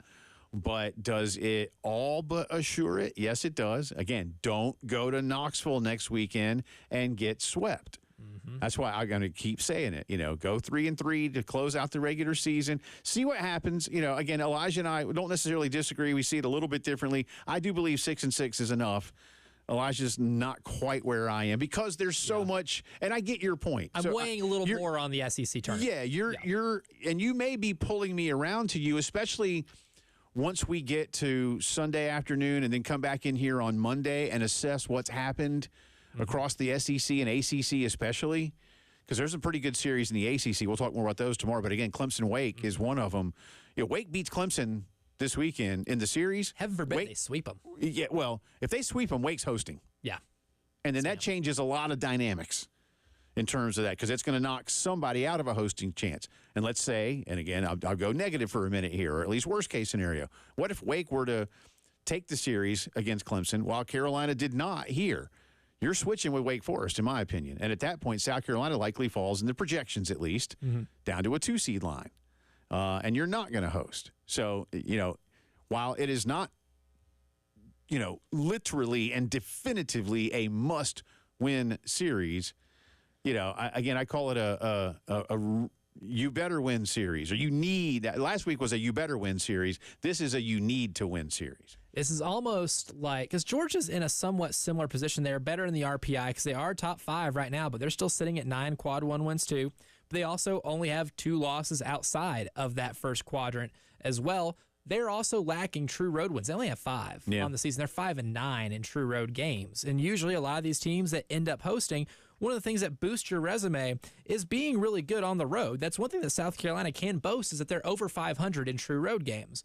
There are a lot of these elements. We're going to nitpick every single resume we discuss, but there's something that Georgia could really use too. And if they take 2 of 3, that gives them at least 7 true road wins this season. And that almost, with their good RPI ranking, if they're able to finish the season strong, they're not going to have as much anxiety going into Hoover. Georgia needs this a lot as well. And for South Carolina, you need it for the overall resume boosting, and to be able to just make the trip to Hoover a lot less anxiety inducing than you can right now. Georgia's playing for a lot of it as well. So that's one thing for people who are the committee, the people that will be in charge of putting this entire bracket together, are going to be looking at. And that's just an angle that both these teams really need to improve on. Reminder, Carolina-Georgia game 1 tonight is an 8 o'clock start, so a little bit later. We'll, of course, have it on the Gamecock Radio Network and here in Columbia on 107.5. It is now on ESPN2, moved up. The dose. From the U. So that'll be tonight. And then tomorrow, an earlier start. I think it's part of a doubleheader on the SEC Network. 5:30 first pitch tomorrow afternoon. So Elijah and I will be here with a slightly abbreviated postgame show tomorrow. And slightly. Then Saturday is at 2 o'clock, 1:45 airtime. So basically tomorrow we do the headlines and then get out of here. That's it. Yep. Headlines and bylines. Speaking of Carolina baseball, go to 1075thegame.com. Register for the Palmetto Citizens Federal Credit Union Grand Slam giveaway. Every game, $25 is added to the pot. If a Carolina hitter hits a grand slam, you could win all the cash in the pot, which right now is $1,200. That's a stimulus check. You cannot win if you don't register. 1075thegame.com. Click on the aforementioned many times Terry Ford spinny clicky thingy. Yeah, that. You'll see it. It's there. Click it. Sign up. Good luck. And maybe this is the weekend, because you know what? These two teams hit a lot of home runs. They put a lot of guys on base, and the weather, I think, will be ripe for home runs. The ball will be popping off those bats. I think flying out the yard. Weather is good here, by the way. I guess most of you are probably in the area if you're going to the game tonight, but by all accounts, the bad stuff has moved on. We got most of the bad stuff last night. Late last night. Got a little morning. Got a little interesting around 11 o'clock this morning. Saw some lightning popping across the Midlands, especially over West Columbia way. But I think it moved on, and we're in pretty good shape. Knock on Formica. That's right. So I slept through a lot of the bad stuff. I did not. Yeah, and unfortunately too. Not that anybody cares, but my dog. I don't know. I don't know if it was the storm, but she had a little upset stomach last night. Oh no. So I hear this, which requires your attention. I hear this. She's got a bark. It's kind of funny. She's got a "Hey, I need you" bark, in addition to like the "I don't like something" bark or the "I hate squirrels" bark. So I know the difference, right? And I was like, very distinct ones. No, I need. And then sure enough, yeah, she's good now. All good, yeah. She's good now. Good. So there's that. But yeah, so I did, and then so I tried to get back to sleep, and then that thing came through. So I put on Friends reruns. Oh, hey, that's a good thing. That's good. It's like background noise for sleep. That's what I do. That's a good and I one. put on the ones, the double episode where they go to Vegas. Okay. Where Joey's working. I haven't seen it. Oh, yeah. Well, it's pretty funny. I just threw those on. See that where old media content works. Yep. All right, come back on the other side of the break. Our buddy Jack Veltri will join us. We'll get his breakdown of Carolina, Georgia, just how big this is, and what are the opportunities for Carolina to win this one and start feeling really good about hosting in the NCAA tournament. Jack Veltri, Gamecock Central, when the postgame show continues.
Welcome back into the postgame show on this Thursday afternoon. Jay and Elijah with you, joined by our buddy Jack Veltri on the beat covering the Gamecocks for Gamecock Central. He has been traveling with this baseball team most of the season. He was in Como last weekend and in Rock Hill the other night. We'll be at Founders Park this weekend for a big one. Mr. Veltri, good to have you. How might you rank the importance of this series this weekend relative to those you have covered in conference play thus far? Well, first off, thank you guys for having me on as always. But, this weekend and next weekend, look, these next 6 games in conference play are not to be underestimated. They are, without a doubt, the most important games of the entire season right now because, South Carolina and Georgia, look, whoever wins this series, think about it this way. I think they're both in a position to where whoever wins this series probably ends up getting a regional spot as a host site, no matter what happens after. But, for South Carolina, I think they really need to probably go at least 3-3 over these next 6 games to kind of solidify their hopes of being a 1 seed, as a host site. When you look at what Georgia is doing, having won 5 in a row, sweeping Vandy, that's something these two schools have in common, sweeping Vanderbilt. What are you looking at most in terms of, A, how well Georgia is currently playing, B, what they do overall strength-wise, and looking at the places where South Carolina counters that this weekend? Yeah, I think I was talking about it on Gamecock Central. I think these two teams are very evenly matched in terms of offense. I think we're going to see a lot of high-scoring games this weekend. I'd be shocked if we saw like a 2-1 pitcher's duel or something, just because I'm not really impressed by either pitching staff this weekend. I do think South Carolina does have the better bullpen, though, which I think can really help in the long run. And I do think the starting pitching is going to have a better weekend than they did last weekend. There's no way you can get that type of performance again and win this series. You got to be able to pitch against this Georgia lineup, which is very dangerous outside of Charlie Condon, very good. And I think it really does come down to who gets that one extra run this weekend, who pitches a little better, and that's where I think South Carolina can definitely shine, because I do think they match up pretty well against Georgia offensively. Yeah, and I kind of agree with you there too, Jack, especially with both offenses being prolific. I guess Georgia having Charlie Condon is a big difference, but I think maybe through the order, South Carolina is incredibly comparable. But that leads me to maybe the biggest X factor, which is the pitching. It does kind of feel like the team that keeps the ball in the yard the best is going to have an easier time. And tonight, I believe so. I don't think anything's been announced yet, but Leighton Finley's been a first game starter for this Bulldog team a lot this year. And while the overall season numbers aren't like eye popping and wow, but he did strike out 11 against Vanderbilt last weekend in his start. What have you seen from him, and what are you expecting this Georgia pitching staff to be able to provide? Yeah, I was looking at the pitching staff, and I saw that Finley is starting the middle game of the series. So it kind of matches up well because him and Eli Jones pretty much have, when you look at it, kind of identical numbers, good amount of strikeouts, about the same pace of walks. And I think Finley is going to be definitely the toughest matchup for South Carolina this weekend. I think tomorrow is definitely where we get something of a pitcher's duel. I think Eli Jones is definitely going to be pitching like the ace he should be. And now that he's back on Fridays as opposed to pitching on Saturdays, I know it's still game 2, but when you look at it this way, it makes it a little easier for him. I think you're going to get a good matchup tomorrow, and I do think it'll be tough against Finley, but I think South Carolina's offense, which is averaging about 10 runs a game over the last 7, should be in a good spot. Talking to Jack Veltri at Gamecock Central, Carolina-Georgia game 1 of a huge series tonight at 8 o'clock at Founders Park. I got a long question for you, and I'll let you have a long answer. All 4 starting pitchers, but I'll look at Carolina, but all 4 starting pitchers, including Georgia's 2 that are listed, because there's nobody listed. TBA for both on Saturday have ERAs over 4. There was not a lot of great starting pitching last weekend, as you've already alluded to, and Coach Kingston told Elijah and me that in terms of SQ on Saturday, he had a nice first inning, but then had some soreness, gave up the 4 runs in the second, and they needed to go ahead and pull him. So I've set the stage there, Jack. You've been watching this team closely. You've been with them. How quick of a hook might you expect if things aren't going well considering how well the bullpen is pitched for Carolina at this point? Might you see Mark and Matt want to say, let's just get into it? Or to the point you also made, is there a chance of battling through? Are they not pitching as badly as some might believe? So I will try to give as quick of a breakdown as I can as to what I kind of expect this weekend. With tonight, you're getting Roman Kimball probably pitching what you hope is at least 3 or 4 innings. I mean, that's about as long as I could see him going. Anything less than that just puts more strain on the bullpen. And I do think that'll make Ty Good's work a little bit cut out for him. I think, last week here's the way it went last week. You had Kimball going about an inning, and then Ty Good pitched 4 beautiful innings after that. If you can get 2 or 3 good ones out of Roman tonight, that'd be one time through the order probably. Then you have Ty Good pitch 4 or 5 innings after that, and then you could turn it over to the rest of the bullpen, which I think is more than capable of slamming the door. And then with Jones, I feel like you got to give him a little bit of a longer leash. Obviously, when it starts looking like it's going to get out of hand potentially, then you make the move. Okay, we got to go to the bullpen a little earlier, and hopefully by that point you have enough guys that can go out there and get out after that. And then, if he's pitching well, they'll leave him out there. That's what the hope is. And then with Saturday, who knows what they're going to do? Mark Kingston even alluded to the fact that maybe at some point, maybe not this weekend, but you use Garrett Gainey in a starter role at some point. I think he's kind of getting stretched out to where it's like, at what point do you not just start him? Last weekend against Missouri, he pitched, I think, about 6 innings in total over 2 outings. So we're going to have to see what happens. But I do think the South Carolina pitching staff is more than capable of turning it around this weekend. But it really does come down to whether or not the starters can do their job, because I think the bullpen looked outstanding in Como. Wow. Yeah. And look, Gainey was awesome last week, so it'd be interesting to see if he's able to give them a whole lot more innings or being in a different role. So something I'm definitely going to be watching for. But we're talking to Derek Scott yesterday, and I kind of asked, maybe what's the key to keeping Georgia off the scoreboard as much as you can, because that lineup is it's fireworks all across it. But one of the things he mentioned was, walks and errors, and with the new defensive alignment, there's been some growing pains there. How well do you expect this week to see this Gamecock team be able to avoid the errors? Because that does feel like that's another big thing, or obstacle at least, to keep South Carolina from taking 2 or 3. I'll say this about the defense. I think there's only one real game that stands out to me where I thought in my head, like, okay, this defensive alignment maybe is not as good as I thought. Other than that, they've been pretty solid at it. And the only game I'm talking about is last Saturday against Missouri. And while Eli Jones really did have a bad outing, he just did not pitch well. His defense did him no favors. They just, quite frankly, did not play well enough behind him to give him a chance to pitch well. And I think outside of that, it's looked clean. I like Thomas Lecroy at short. He looks good there. Gavin Cassis at third. I think he's a good defender. He's doing his job there. Ethan Petrie's made some nice plays, and then obviously Parker Nolan's a mainstay. I think this defense is going to be fine. Austin Brindling's playing well in center field. The other 2 guys are doing a good job of covering the corner spots in the outfield. It's just, like I said, it's going to come down to pitching at the end of the day. You have to, if you're winning this series, you need to be doing a good job pitching, and then your defense will hopefully back up behind you like they have been. Kind of piggybacking off of that answer and the defense, what are we hearing about Will Tippett? Because, we know what Mark has said about his defense. And unfortunately for Will, as the offense came around, when he stopped switch hitting, then he gets hurt, Jack. That could be something really big at some point. But how willing is Coach Kingston right now to disrupt the current chemistry offensively? I don't think the way I look at it is that if you got something good going on right now, which you clearly do with a good offense and a not too bad defense, I don't think you mess with it.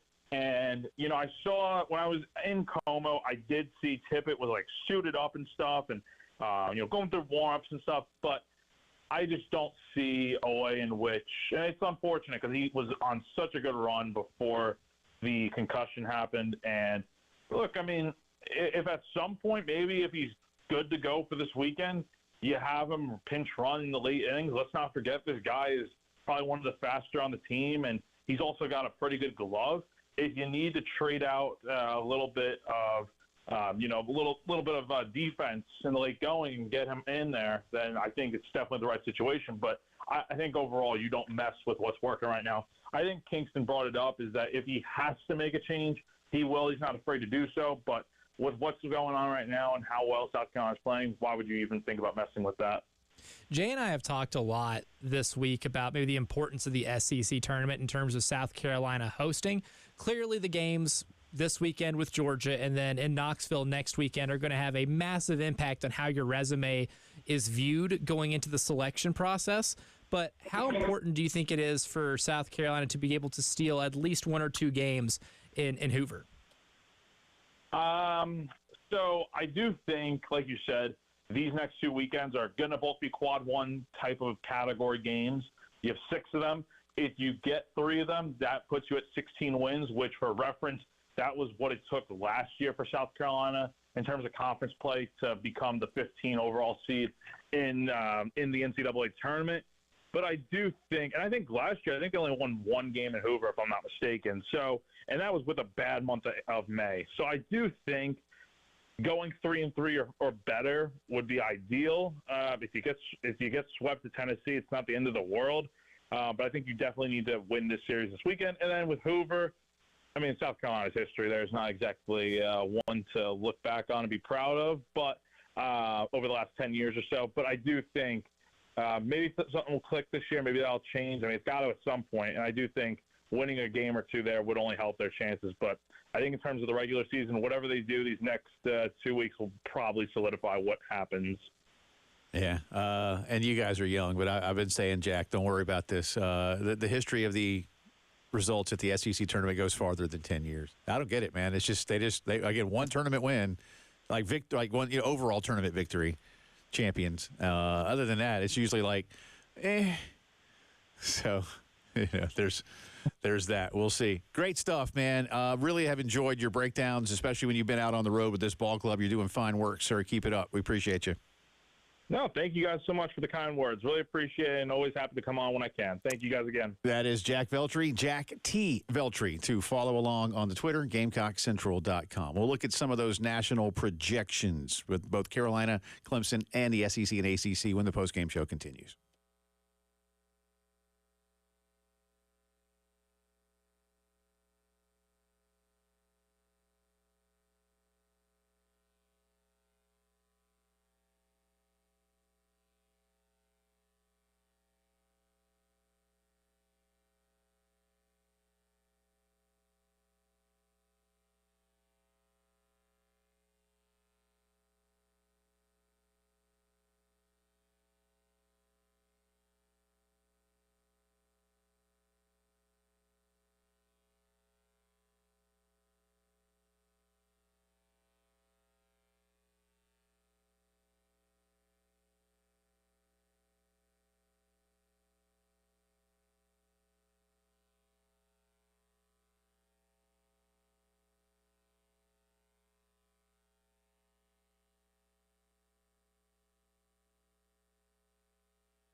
From the WIS Traffic Center, I'm Elijah Campbell. The few accidents to get to you that are causing some delays on the roadways this afternoon. We'll start here in Richland County. An accident on Bull Street near Elmwood Avenue is causing some decent traffic backup. We also have a couple more on Farming Creek Road at Dreher Shoals Road, as well as one on Farrow Road at Highway 555 and I-77. Got a couple more in Richland County. I-20 eastbound at South Carolina 277, exit 73. We also have an accident at I-20 eastbound at 2 Notch Road and exit 74. So a couple of accidents there on 20 East. So traffic moving pretty slowly through there. Got one on Polo Road at Miles Road, as well as one on US 176 at Broad River Road near Kennerly Road.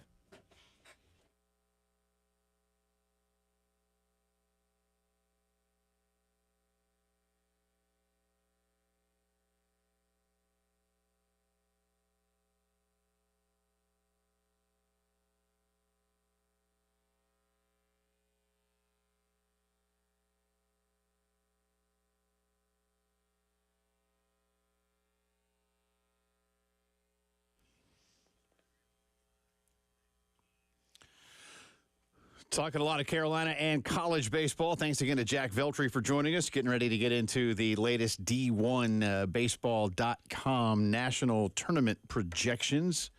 Carolina and Clemson still in as hosts, but a little bit of a different look than last week. Before that, I want to remind you the craft beer card is back. We had a good time yesterday over at Beer Keller. That was a lot of fun. Yeah. Beer's A+ too. Can't confirm. That's true. Got to sample. Yep. You can spend $30 per brewery at 12 craft beer locations across the Midlands. 12 times 30 equals 360, meaning it's a $360 value, yours for only $79. That's a deal. That's a big deal. That's a good deal. That's not like, a Los Angeles Clippers deal. Like, that's a good deal. Like, you're on the winning end of it. Right. Go to 1075thegame.com, click on Sweet Deals. I better be careful, but since you just brought up the Clippers, and we often joke, and I even joked with you again yesterday about Rockin' Jimmy Dolan, the owner of the Knicks and the Rangers, who I call him Rockin' Jimmy. For those of you, if you ever wonder, like Jay, why do you call the owner of the Knicks Rockin' Jimmy Dolan? He's in a blues rock band. And he fancies himself primarily as a blues rock musician, not as the son of one of the wealthiest cable television magnates of all time, of which he is now, the cable television magnate and the owner of, again, the New York Knickerbockers, the New York Rangers, and Madison Square Garden. Yes, Jim Dolan owns Madison Square Garden. So I call him Rockin' Jimmy because, again, he goes out on tour with his band, which I think is called Straight Shot. But Mike Breen was on the Dan Patrick Show, the great Mike Breen. Many of you know Mike. Mike is he's a national play-by-play guy, but when he's not doing the national games, his primary responsibility is he's the voice of the New York Knicks and has been for 30 years or so. Mm-hmm. Long time. And Breen is just spectacular at his job. Best. I mean, he's just awesome. And so Dan said, hey, anybody up there giving James Dolan any love for, signing the right guy? And now that the Knicks are good again, and Breen went on to basically say, yeah, they are. He hired a guy, and then he basically, in so many words, Breen said, and he kind of got out of the way. And what a novel concept. And then they went and got Brunson, and things are good. And, this guy turned in from, a really good player in Dallas to oh, my God, I had no idea. All NBA caliber. New York. They don't have much of a bench, and so they're still working on that. But he did say that there are people in the city that are giving Rockin' Jimmy some love. Again, primarily for just getting out of the way. And again, that's why I was joking with you. It's like, well, does he even know they're in the playoffs? Because he's out on tour with Straight Shot, which actually would be the best thing for the Knicks for him not to be in attendance, and for Charles Oakley, so he can actually go to the games. But anyway, we'll have more on the NBA postseason, and there was a coaching move today, not a good one. Nope. We'll get into that in the headlines today, coming up for you in about 20 minutes or so. D1 baseball yesterday late. Right as we were leaving the air, really, we got a little bit of word of this. We haven't gone over the full thing, but their full field of 64 projections, I will not be reading all 64 schools, but the number one national seed this week in their projections is Kentucky. And they've got Kentucky hosting West Virginia as a 2, Illinois a 3, and Omaha a 4 in Lexington. That region, as determined by the bracket, would be paired up with the number 16 national seed bracket in the super regional round. And that number 16 is South Carolina, with Oregon State coming all the way over from Corvallis as the 2, Georgia Tech, a much shorter drive from Atlanta, and High Point, also a short drive, as the 4. So the Gamecocks, should this hold, would open with High Point, while the Beavers and Yellow Jackets played one another. And again, the number 16 seed, if you want to start adding, or putting a number, not adding, but putting a number 1 through 64 next to all of these schools, if South Carolina were 16, Oregon State would be 17. That's how they bracket these things, which is why you would see Oregon State come all the way across the country rather than stay and, say, be the 2 seed in a Santa Barbara regional or some such. That's why. Just to let you know, like, man, why would they do that? It makes it a lot harder for South Carolina, but that's what brackets are in tournament play. Number 2 overall national seed is A&M. The number 2 seed there, by the way, in that regional would be Louisiana. The 15, again, Santa Barbara. Number 3 national seed, Tennessee. They've got them hosting Connecticut, Virginia Tech, and Niagara up in Knoxville. Georgia is the number 14. So, again, already right out of the gate, you could potentially have 2 SEC super regionals, which Greg Sankey would love. Oh, he'd be ecstatic. And, the fan bases will need some level of different heart medications. So there's that. They've got Georgia hosting Wake, Southern Miss, and the Governors of Austin Peay. Clemson is the 4. Interestingly enough, pure coincidence, I'm sure, based on just how things fall, Oregon would be coming to Clemson. How about that? Like if you had Oregon and Oregon State coming to South Carolina to play the Gamecocks and Tigers. 2 different cross-country flights. Yeah. The D1 baseball guys have Coastal going to Clemson as a 3 now. Coastal's slipped just a little bit off that 2 seed line. Coastal doesn't want that. But like I said, I'd love to see Coastal come to Columbia. Now, some of y'all may say, Jay, you are bleeping crazy, and I probably am, but I'm telling you. That's fun for the story. Yeah. That's a fun story. I'm here for what that provides. Yes. So, again, I'm fine with it if they go to Clemson and see Clemson. Again, I'm here for the story because one of the greatest stories in South Carolina athletics history unfolded when South Carolina played Coastal in Myrtle Beach in 2010. One of the great stories, one of the best moments certainly in Carolina baseball history. I mean, there may, that Christian Walker home run, and Matt Price's performance the day before too, but that Christian Walker home run may be, I might equate it to like the Sid Bream slide. It wasn't in the World Series. Now, Carolina did go on to win the national title. The Braves ended up losing that World Series in '92 to Toronto. But the Sid Bream slide is one of the most iconic moments in Braves history, and it wasn't in a World Series. And that Walker home run, which was a mammoth shot, so the story. That's what we do. That is. That's what we do. They've got the Clemson regional paired up with Duke, so there's an all-ACC potential super regional. They got Florida, by the way, as the 3. Going to Durham. Arkansas is the 5 seed with Texas, St. John's, and Little Rock. Can you imagine an Arkansas-Texas battle to get to the Super Regional? Again, the story. Beautiful, yes. Mississippi State is the 12 paired up with that Arkansas. So, again, a potential all-SEC Super Regional. All across the board. It's crazy, man. I kind of like this. Yeah. It's almost like the SEC tournament, the sequel. Yeah. America loves a good sequel. We're going to have to pinch Greg Sankey. No, it's real, Greg. That's how good they are. Well done, sir. Mississippi State, the 12, hosting Oklahoma State, Louisiana Tech, and Samford. Don't call me Stanford. Chapel Hill, the 6, with Alabama going there. Wilmington and Bryant, Virginia, the 11. So, again, there's another potential all-ACC Super Regional as top seeds. Vandy, the 3 in Charlottesville. And finally, we've got Florida State as the number 7 national seed, Oklahoma, the number 10. No other SEC or ACC schools. Let me make sure. Yeah, in those. So there you go. Carolina going from 10 to 16 in 1 week. But again, as the guys at D1 said, and Aaron Fitt talked with David Cloninger, it really wasn't about anything Carolina did wrong. They went 3-1. They won a road series in conference play.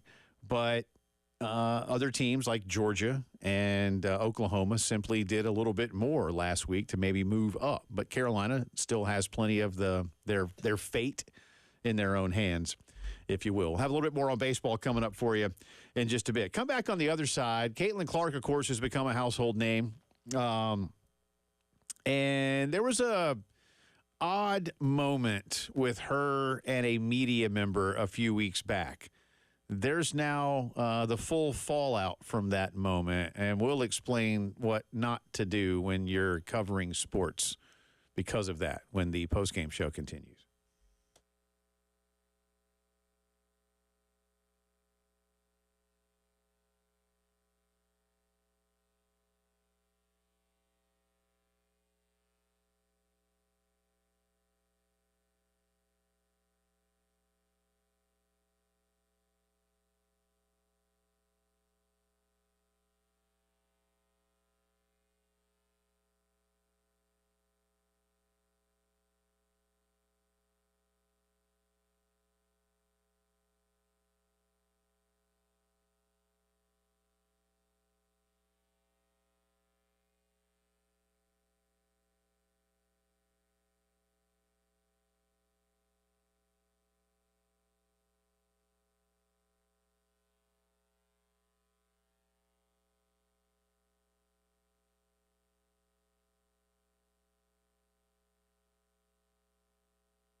Call now for your chance to win tickets to go check out Asia Wilson and the defending champion Las Vegas Aces take on the Puerto Rican national team.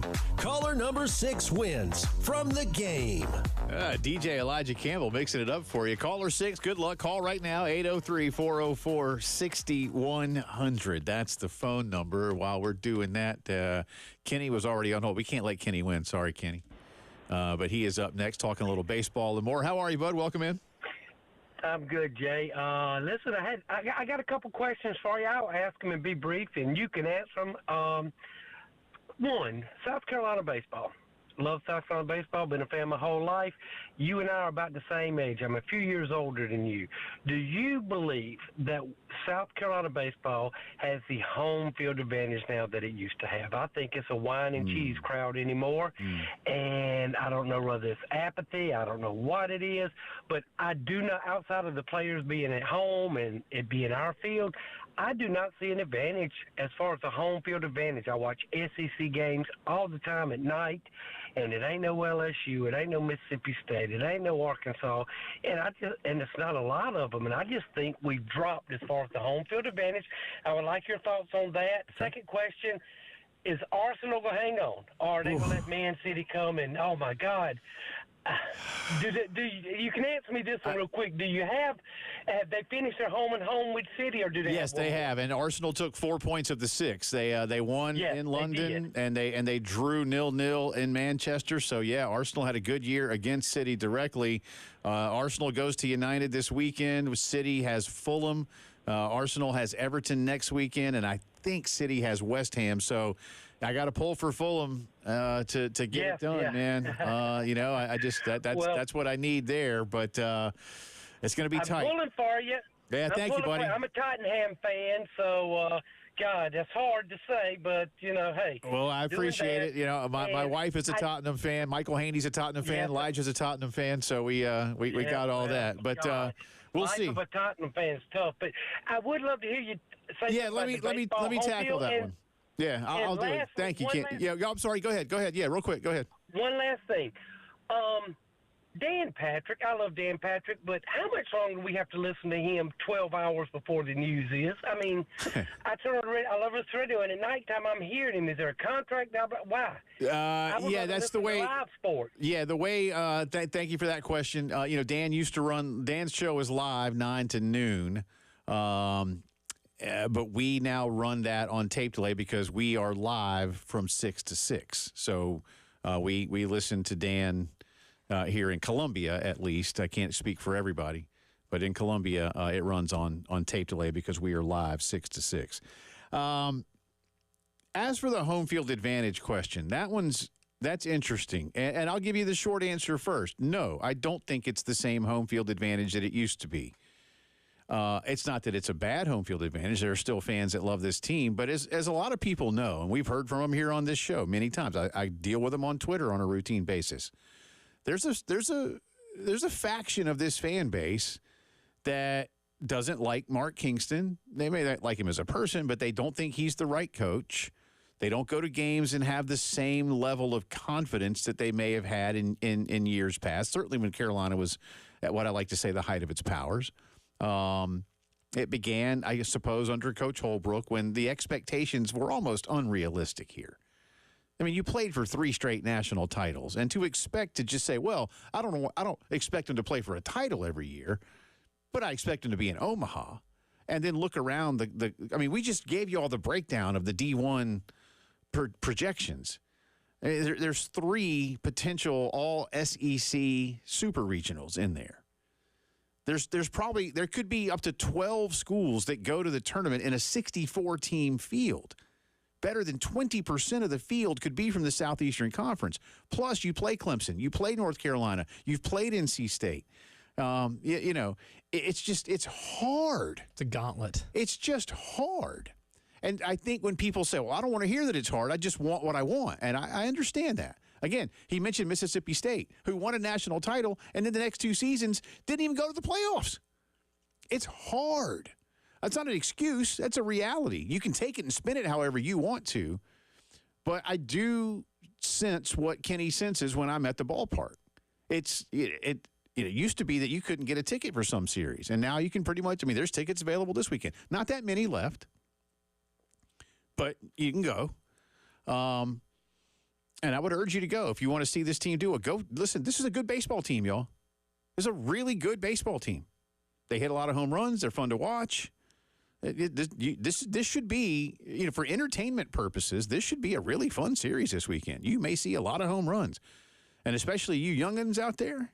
Souvenir City. Take your glove and go sit along the outfield fence and wait and hope, because your chances are good. You're going to get a few. Don't hurt anybody. But the opportunity is ample. But I think Kenny's on to something. And it's not to say it's bad. I'm not taking shots. But I think what he's observed has some truth in it. It's not quite the same. And I think there's a lot of reasons over time as to why. But if you want to build it back, get out there. Again, this is the last chance to see him in the regular season, at least. I think they'll be home for the tournament. Need some wins. Headlines of the day and a lot more from Shane Beamer and Mark Kingston coming up.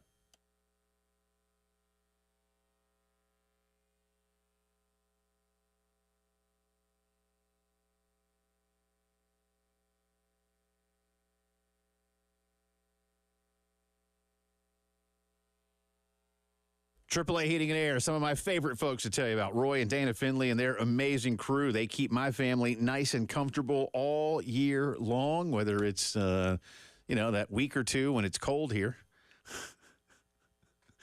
Not often. Or the rest of the time when it's really hot. Whatever it might be when it comes to keeping your family comfortable, AAA Heating and Air ready to go. You got a system that just needs a little tweak? 803-677-1500. One of their great techs will be over. True transparency pricing will let you know up front what it is you're going to pay for and what you're going to get done.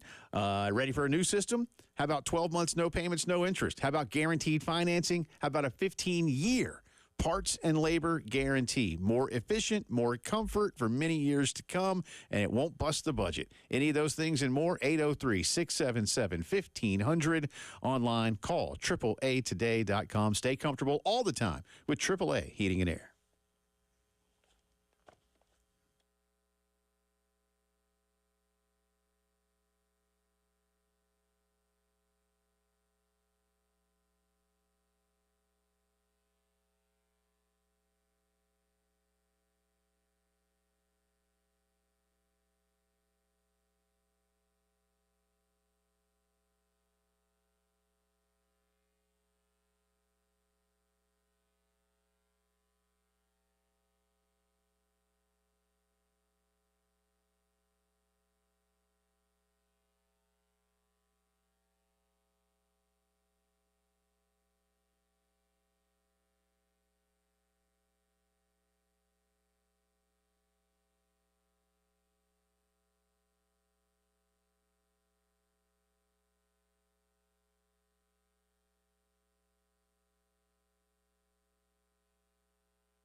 From the WIS Traffic Studios, I'm Elijah Campbell with a couple of accidents to get to you that are causing some issues on the roadways this afternoon.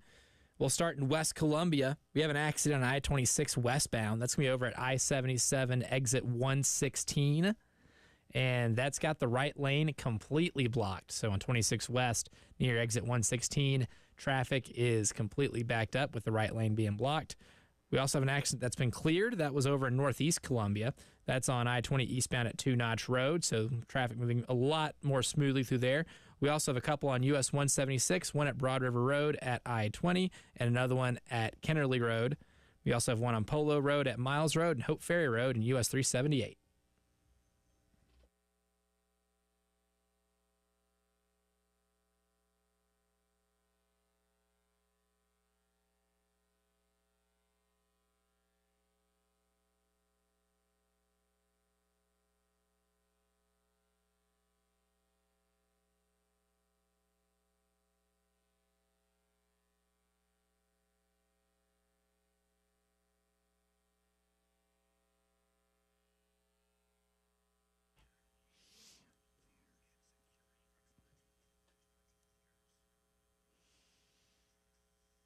It is 5 o'clock news time on this Thursday. Welcome back in. Also, the final hour of the postgame show. Jay Phillips and Elijah Campbell with you in downtown Columbia's Herndon Chevy Studios. We start with what happened right across the street from us today at the South Carolina State House, where this morning the House of Representatives gave final approval to a state of South Carolina name, image, likeness bill. This will allow schools in state to begin to run NIL operations under their own umbrella, take the collectives in-house. It has some protections for the schools against any potential punishment from the NCAA, should the NCAA try to come after them. It does allow the student-athletes to basically do anything other than what's been prohibited: alcohol, tobacco, gambling, illegal drugs. Gun sponsorships are supposed to be banned. Senator Shane Martin of Spartanburg County did not want that in this bill. He basically said, I want these guys to be able to, endorse a gun. I don't know if that's going to fly with the schools themselves. We shall see. But there are no prohibitions on gun sponsorship at this point in time in this bill. That was one of the final hurdles. There were a couple of Democratic senators, including Columbia's Darrell Jackson, that were not in favor of that, but those issues were overcome. Today was the last day of the session, so had this bill not been passed today, it may well not have been taken up again until next January. I don't know if there will be any need for the governor to call a special session, and I can assure you, at least from what I know of state politics, that he would not have called it over this. If there was like a budgetary issue, that maybe they could have then also done this, maybe, but that doesn't matter. They didn't have to worry about that. The House passed it as is. The governor has it, and it will be signed into law at some point very, very soon. Look, we all know, we talked about it a bunch this year. We even had State Representative Nathan Ballantyne on with us earlier this year discussing this from a House of Representatives perspective.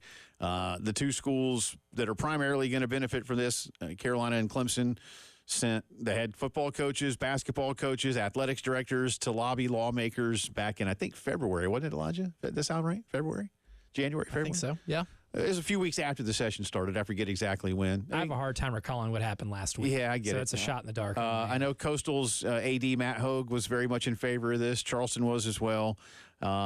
So this is done. There's other detail we've already talked about today with John Blau, the Post and Courier. If you want to listen to that interview, it's on our podcast page at 1075thegame.com or on our app.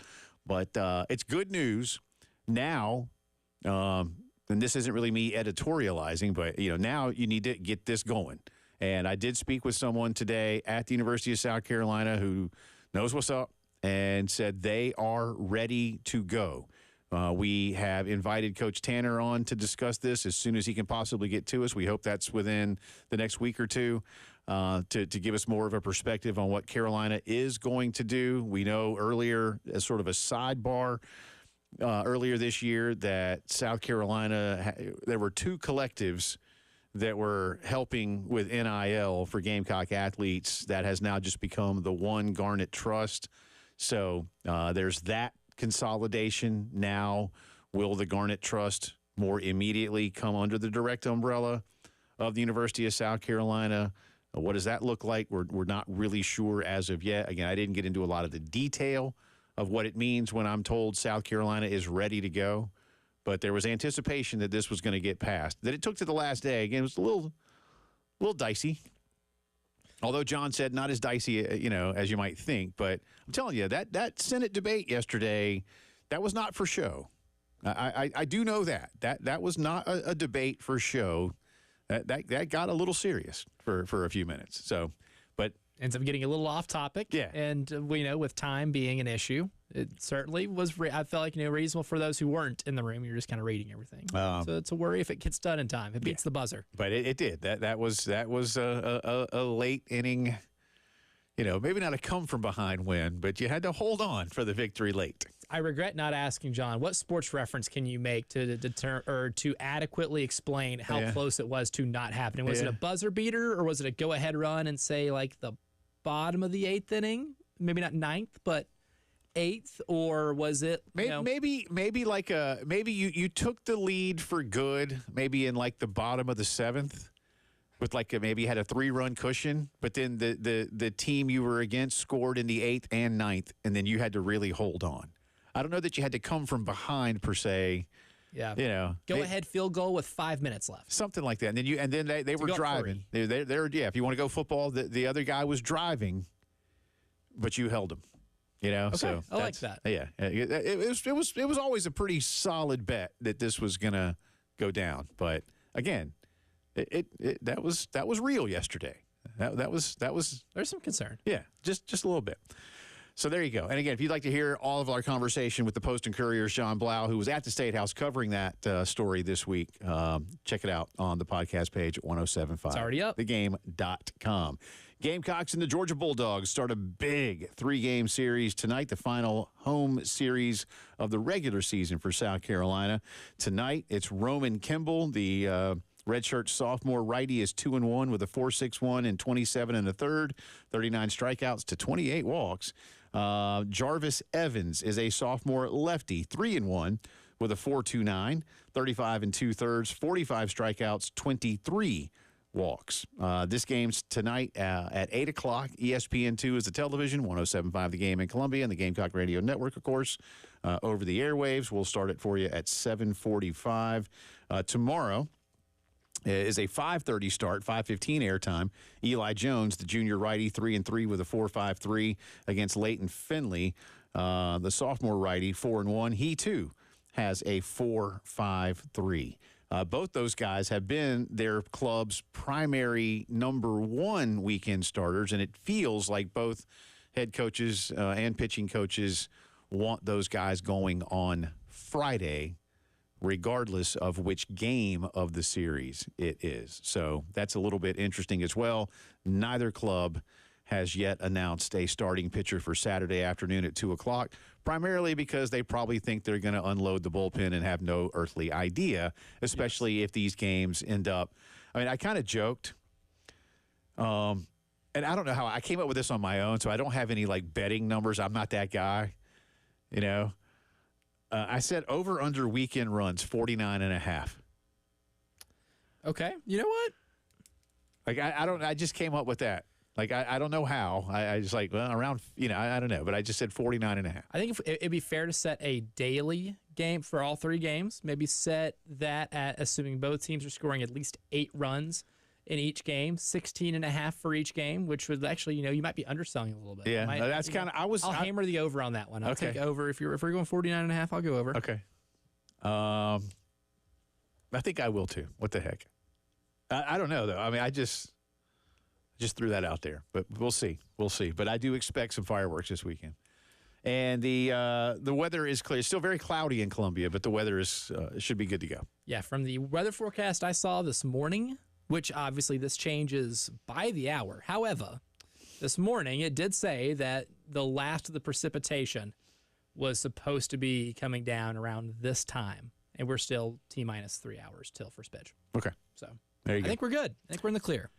Speaking of baseball, the Atlanta Braves swept a quick 2-game series from the Boston Red Sox. Atlanta winning last night 5-0. They are off today. The New York Mets come to town this weekend. The Braves 2 back of the Phillies, who finally lost last night. Thank you, Philadelphia.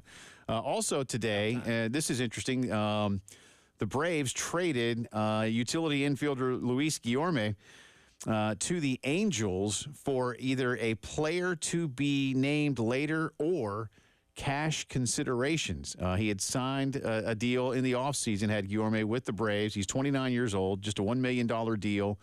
He played with the Mets for the better part of the last 6 seasons. This year, he has appeared in 10 games, hitting 150 with 3 RBI. He is a career 258 hitter. The Angels need him because Anthony Rendon has been sent to the 60-day IL. So, the LA Angels needed somebody that could come in and play right away. The Braves are like, we got enough infielders. I don't know what they're going to get.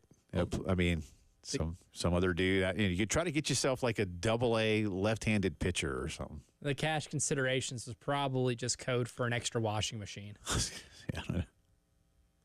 So the Braves probably got an extra washer or maybe a Bosch dishwasher. How about that? You know what they got? They got an extra box of those. Remember back when those inflatable noisemaker things got so popular? Like it was when the Angels Thunder Sticks. Yeah, when the Angels won the World Series 20 years ago. A whole box of unused Thunder Sticks. Yeah. Or now you would win the trade. If the Rally Monkey, I don't know if anybody remembers the Rally Monkey. Yeah, if the Rally Monkey is a part of the trade, then you win the trade. Yeah. However, if you're trading the Rally Monkey for a sub 260 career hitter and a guy who isn't hitting above, the Mendoza line this season, then the Rally Monkey must be really washed or you're continuing to be a disrespectful franchise, which I'm not going to get them past those allegations. Yeah. The Angels kind of have been a pretty dysfunctional organization. It's not been good. No. It's not big. They won 1 World Series, and the wheels completely fell off. And then Disney did a Disney thing, man. Disney bought him from Gene Autry, turned him into a world champion, and sold high, man. Yep. It hadn't been the same since. The Rally Monkey, same sense. Maybe he's washed. The continuation of our integrated media headlines of the day to the NBA last night. The New York Knickerbockers took care of the Pacers 130-121. The Pacers have filed a complaint with the NBA over 78 calls that they deem went against them in the first 2 games of the series at MSG. 78 documented plays that they say the officiating crew got wrong. Elijah and I mentioned this a little bit earlier. Look, they may have some merit in wanting to do this. Frank Vogel, he's one who just got fired. Rick Carlisle is their coach. I'm going to have a Frank Vogel story in a second. Rick Carlisle is doing this so they get more favorable calls at home. Listen, officiating calls and home court advantage have long gone hand in hand. I'm not saying that they're actively working against you, but a lot of people, there's studies that have shown that, especially in the sport of basketball. Human nature. It's just now 78's a lot. It is. I would say trying to get 78 calls that you might even be borderline on and sending them to complain about is some loser behavior. Let's supposed to be adults here. Bad officiating is baked into every single result of every single game, and you kind of have to accept that. But you're right, Rick Carlisle knows what he's doing. He's working the officials to try to maybe get a more favorable whistle in Indiana. It'll probably work, but I am just on the surface by principle very annoyed by sending 78 examples. I mean, again, that's annoying. That's so annoying. And it was 29 in game 1 and 49 last night. It's like, you know what? Pick 10. Yeah, pick 10. We get it. Just pick 10. Because you know what? Out of those 78 you think went against you, you're probably incorrect on half of those as well. Yeah. Mr. TV official, you're probably wrong on half of those. Right. So, come on. If you want to, I get it. You need to send them stuff, and they want you to give a little feedback. So pick 10. See, if I'm the NBA, I'm sending back a tape of 78 defensive possessions where you probably, if you don't blow a coverage here, you probably win the game. Right. So how about that, Indiana? We'll do this all day. Yeah, play better basketball. Loser behavior. Tonight, Celtics and Cavs, Game 2. Celtics won big in Game 1 the other day. Mavs and Thunder, Game 2 from OKC. OKC won that one in pretty good fashion a couple of nights ago. Quickly to finish up our headlines, staying with the NBA, again, the Suns did fire Frank Vogel after Phoenix was swept in the first round because, you got 3 superstar players. Of course it's the head coach's fault. And finally, I just don't have anything else to say about that. And finally, the Charlotte Hornets. Yes, they have an NBA team again in Charlotte. In fact, they've had one for a while, in case you missed out on that. They've won games. Charles Lee, very hot, young, up-and-coming coach, currently with the Boston Celtics as an assistant, has coached with Milwaukee when they won a title. He's just 39 years old. Many say he is one of the top 2 or 3 assistants in the league, has signed a 4-year deal to become the Hornets head coach. He will take over once Boston's run in the postseason is complete. And speaking of complete, that is our integrated media headlines of the day. 803-948-8327 for all your home entertainment and home security needs. Nobody better in this town than my good friends at Integrated Media. Call them up, see what they can do for you. No job too big, no job too small for Integrated Media. What did Shane Beamer say about his football team down in Charleston? You'll hear some of it right after this.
20 minutes after 5 o'clock on this Thursday afternoon. Welcome back into the postgame show. Jay and Elijah with you. Reminder, Carolina baseball a little bit later tonight.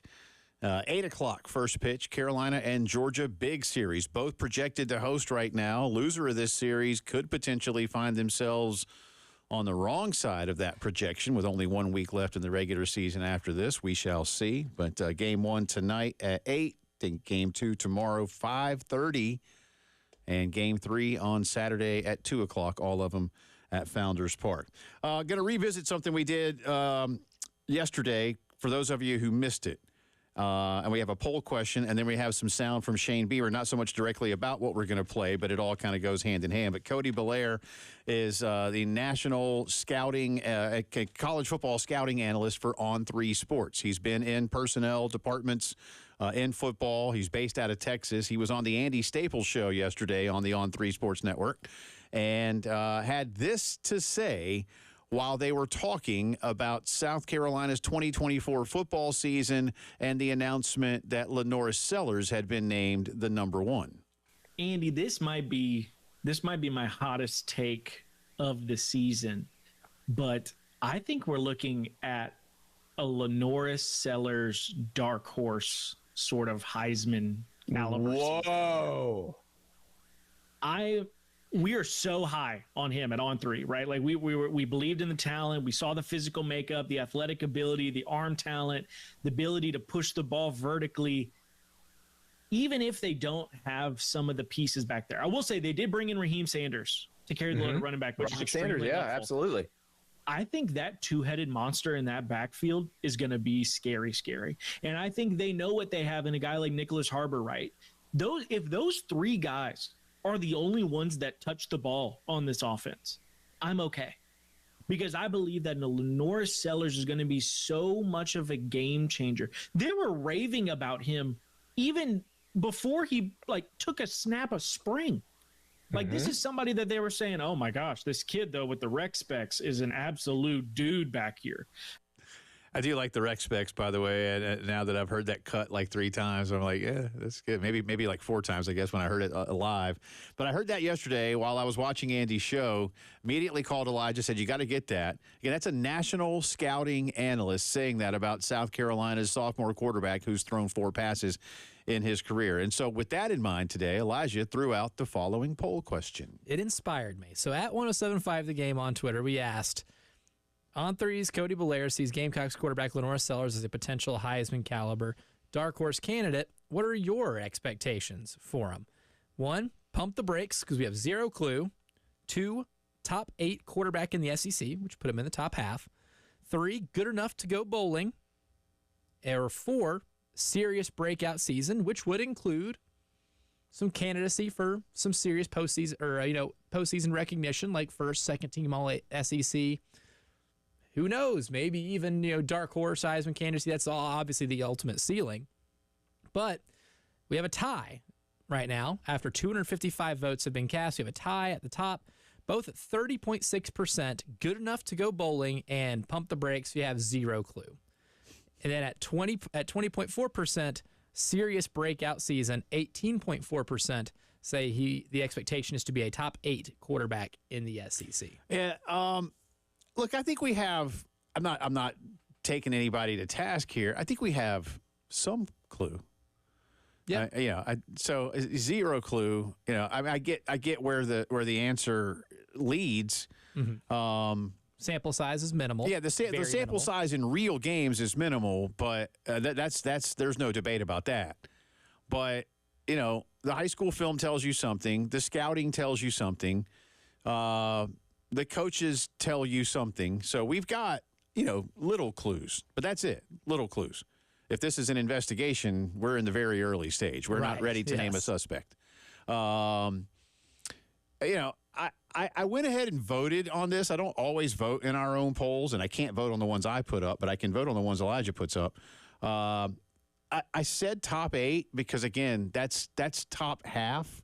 Mm-hmm. And is that a fair expectation? And we had somebody reply to the poll and say, why do there need to be expectations? Well, you have to have expectations. they can be minimal expectations. Yeah. Or you can say you don't know what your expectation is because of the sample size. This is not hard. Right. But you've got to have some level of at least goals. If I want to blend the term goals and expectations together, so you got to have something there. I also I don't know how good he can be because so much does depend on what's going on around him. Here's Shane Beamer from last night at the Welcome Home Tour event in Charleston, Cut 21, obviously. Elijah, this is Coach with a little bit more on how he and Dowell decided that Lenoris was the number one. Pete, every day, in our program, and my conversation with Lenoris was, coming out of spring practice, you're our starting quarterback, and now I expect you to continue to do the things this summer, just like I expect our Kai Kroger at punter to continue to do those things, and Debo Williams at linebacker, where no one's ever content or complacent, and I know Lenoris isn't. And I told Robbie, too. I called Robbie on Monday night and reiterated to him again, we're continuing to compete throughout the summer, and when we get to the first game, the guys that give us the best chance to win the football game are the ones that are going to be out there playing. But we've got a handful of really talented quarterbacks, and eager to watch those guys along with our other players continue to develop this summer. And this is what you get when you have an event at the coast. Wind. No, I'm kidding. Look, let me reiterate too. We're playing that cut a few times yesterday and today because of how surprised I was when I heard that. Because, like I said, and for those of you who hadn't heard me say this yet, yesterday I told Elijah if Cody had gone on Andy Staples' show, which is a national show, and said, I think that Lenoris Sellers has a chance to be third team all SEC, I'd have been like, wait, what? And so, like you said, he dropped the H-bomb, the Heisman. It's like, I don't anticipate that. If it happens, hey, gravy, right? Yeah. But do I think that he has the potential to be one of the 8 best quarterbacks in a 16-school league based on what I'm hearing of him when it's his team and now he knows it's his team? Yeah, I do. Now, if he's 10th or 12th or whatever, I don't know. Yeah. A lot of good quarterbacks in this league. Yeah. And this is SEC football, man. So everybody's got good players coming out of high school and in the portal. That's how it works around here. But, again, just hearing a national analyst based in Texas who does this for a living go out on his own limb on a national show and say this tells me something. It's surprising. Yeah. Again, we had a guy hit us yesterday. Go like, only Carolina people are saying that. Like, not at all true, sir. This guy is not a Carolina fan. He does not live in Columbia. He's not from Florence. He doesn't know Lenoris's family. This is his job. He said it. And he really likes Lenoris Sellers. Because I wouldn't have said that. You wouldn't have said that. Oh, no. I don't think Shane or Dowell would have said that. They might think it in there like, man, he's good. He's good. You never want to go out there and be like, he's good. Yeah, but you know. Get that type of pressure. Chris and Wes aren't saying that, right? Yeah. So, again, it's one dude's take, but it's an expert take, and it's not necessarily a prediction, just, hey, watch for it. So, we'll see. Come back on the other side of the break. Coach Kingston speaking ahead of the Georgia series. We'll get into that and a little bit more in the drive around the SEC. You're listening to the Postgame Show.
From the WIS Traffic Studios, I'm Elijah Campbell with a few accidents to get to you that are causing some delays on the roadways this afternoon. We'll start with one that was causing some delay, but is not anymore. That was an accident that was at I-26 westbound at I-77 at exit 116.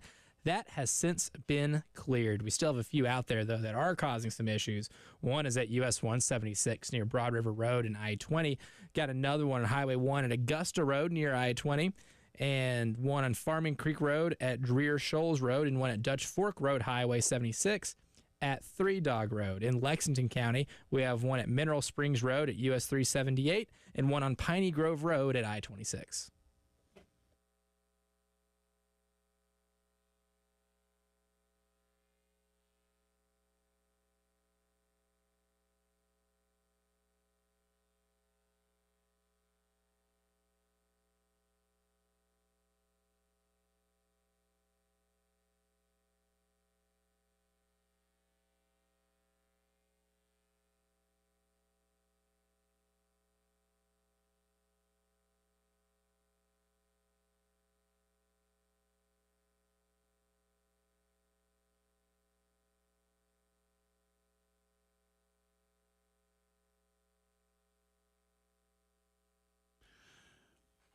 It is Drive Around the SEC time on this Thursday. We're going to stay with some previewing of Carolina, Georgia. Coach Kingston speaking ahead of tonight's game one, which again is an 8 o'clock first pitch. The pitching matchups tonight, Roman Kimball going for South Carolina, sophomore 2-1 with a 4.61. Jarvis Evans, sophomore lefty for Georgia, 3-1 with a 4.29. Evans, 45 strikeouts, 23 walks.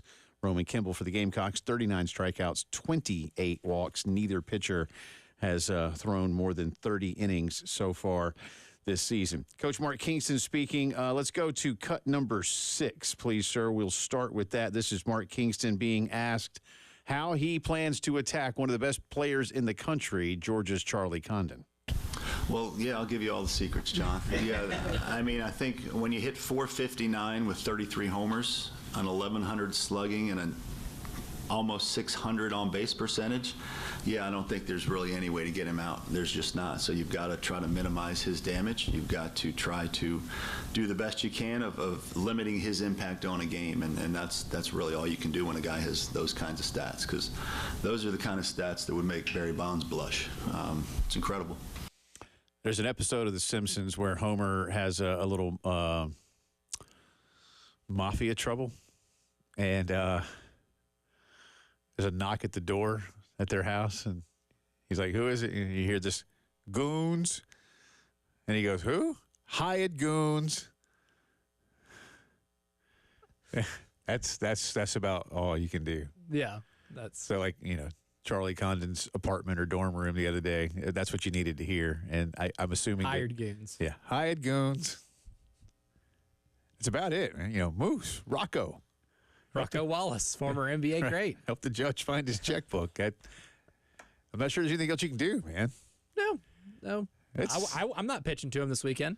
Well, but you know, if you don't, like you said, you know, those numbers are like, just come on. That's almost video game stuff. It is. You know? Yeah. I mean, it's better than 1,700 OPS. I mean, if you cut it in half, Elijah. You're an all-star. It's still really great. It's great. If you cut it in half, it's great. You want it to be over 800. If you cut it in half, he's over 850. You know, and in college you might want it to be a little bit higher, but still, let's cut it by a third. And it's sick. It's stupid. Yeah. It's stupid. It's downright stupid. People should not be getting on base that frequently and knocking the ball out of the park like that. But anyway, so there's that for you here. Number 4, Coach Mark Kingston, and Mark spoke with us a little bit about this, but you know, look, playing for tournament hosting opportunities is crucial. Here's what Mark had to say about it. I mean, as a coach, you look at everything possible, but talking about it, you know, belaboring the point, brings no value. The only value that a team needs is how to prepare for the next game, and you try to win that game. And then if you do that enough, then those things take care of themselves. They become byproducts. You can't say, I want this or I want that. It doesn't make those things happen. Winning games and then reverse engineering how to win games on that day, that's what gets you where you want to go. He's right. Listen, I mean, just win. Yeah, I go 3-3 in these next 6. If you do need to Elijah's point from earlier, if you need a little bit more in the tournament, we'll see how. I think some of that may be predicated on what else happens in the league these next 2 weeks. Mm-hmm.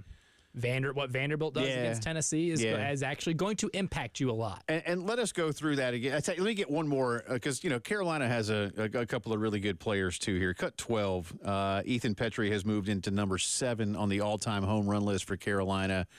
Here's what Mark has said about how good Ethan has been. Well, he's a special player. I don't think I'm breaking any news by saying that he's a special player. But he's evolved over the course of this year. He's had some ups and downs this year, and I think he's learned a lot about what it's like to be the hunted instead of the hunter. Last year, nobody knew who he was. He didn't start opening day, and he just kind of exploded onto the scene. This year, everybody knew who he was, and so he's been pitched differently, and he's had to make some adjustments, and he's had to learn. Against Arkansas, for example, he saw maybe three or four strikes all weekend, and he got impatient, and he chased outside the zone, and he had a tough weekend.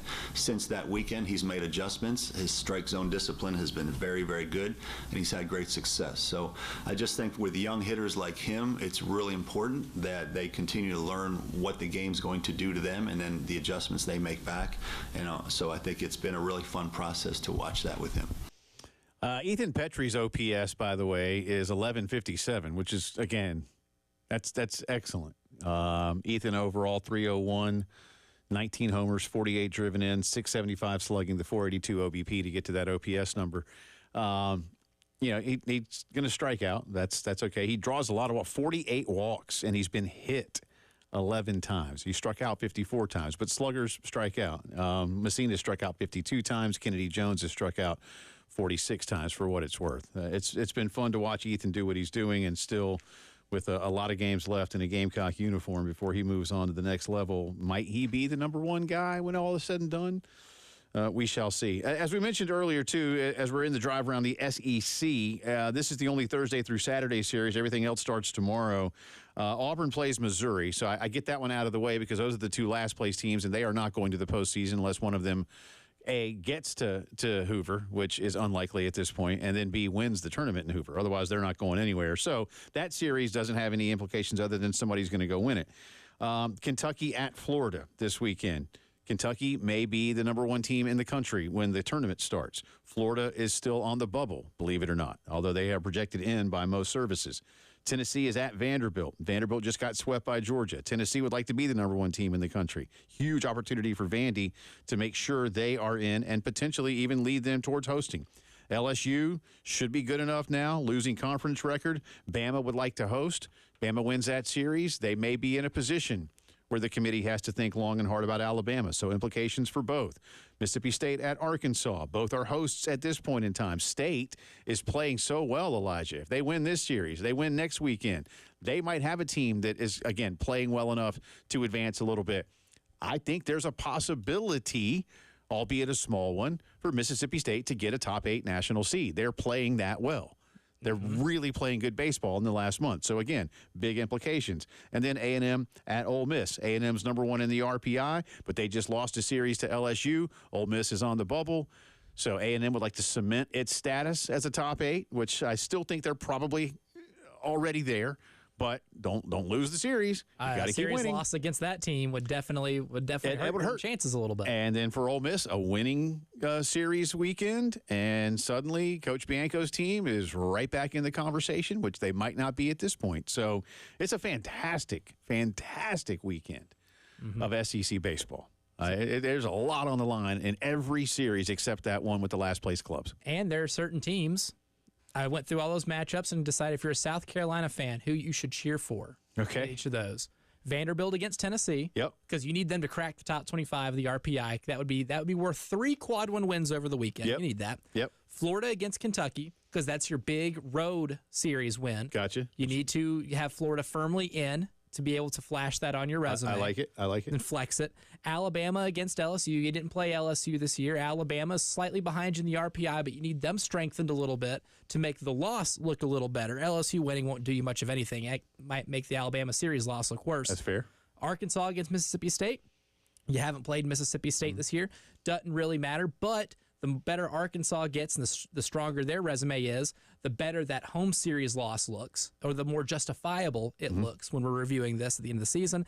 And lastly, Ole Miss against Texas A&M, solely because if Ole Miss gets a big series win against the number 1 team in the RPI, that's going to juice them up a lot, and that's going to make that road series loss look a whole lot more explainable. I like all those. Won't argue. They're all home teams too, so that should make you feel good. Yeah, that's true. Real quick, you know what? I tell you what, I'll give you this. I want to give you the softball update because Carolina did advance, or at least win last night in the softball tournament. We'll do that for you. But first, let's give you a chance to do this. Call now for your chance to win tickets to go check out Asia Wilson and the defending champion Las Vegas Aces take on the Puerto Rican national team. Caller number 6 wins from the game. All right, good luck. 803-404-6100. We'll give you a quick wrap-up of the drive around, and we'll play Name That Team for real coming up.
Welcome back in. Final few minutes of the postgame show on this Thursday. Jay and Elijah with you.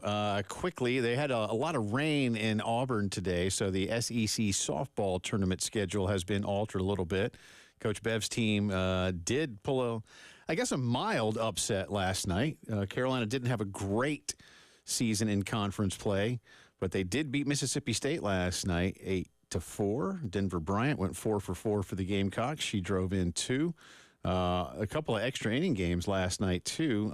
Georgia beat Auburn 6-5 in 14 innings. Wow. And LSU beat Bama also in 14 innings, 3-2. Ole Miss lost to Missouri by a count of 3-1. Carolina will not play tomorrow, not today, because of the rain. They will play tomorrow at 12:30 against 3-seed Texas A&M. And that concludes the drive around brought to you by Herndon. All right, if you haven't heard this yet, typically this is the point in the show lately where Elijah has been quizzing me on a few things. Instead, we're going to have some fun today. We'll get y'all's input on this. Not many of you are hockey fans around here. We get that. I'm in your boat. Elijah, growing up in the Nashville area, has become a massive Preds fan. But Phoenix had a team for a while because, there's plenty of ice to skate on in Phoenix. It thrives out there. Yeah, it's big time. Anyway, they couldn't control their team. The owner was not as a bad, whatever. They were playing at Arizona State. Yeah, and it was just a bad scene. And anyway, a group out of Salt Lake City has purchased the Phoenix Coyotes, and they will move them to the Delta Center where the Jazz play. They're altering that as we speak, and it'll be ready for next season. But they're not going to be the Coyotes anymore. And they have 20 team names that fans in Utah are choosing from. They are, according to this piece from the AP, and I don't know how they came up with this order because it's not alphabetical. Frost, Ice, Powder, Mountaineers, Freeze, Mammoth, singular, Mammoth. Just one. Black Diamonds, Blast, Caribou, Blizzard.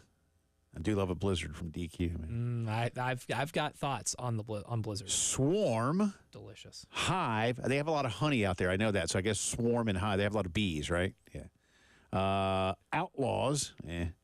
Not a lot. Are there a lot of outlaws in Utah? Well, I no, make me do it.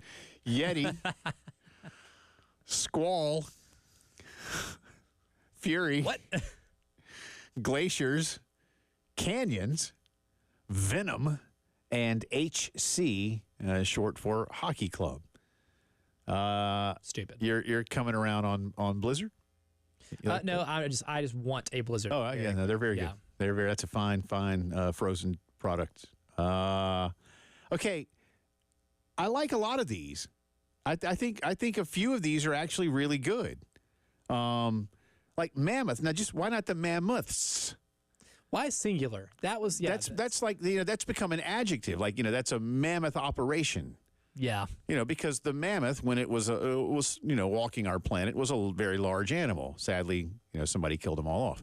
No longer with us. But the mammoths, like the Pac-12. I could get behind big giant snuffleupagus looking thing walking around a hockey rink. That would be really cool.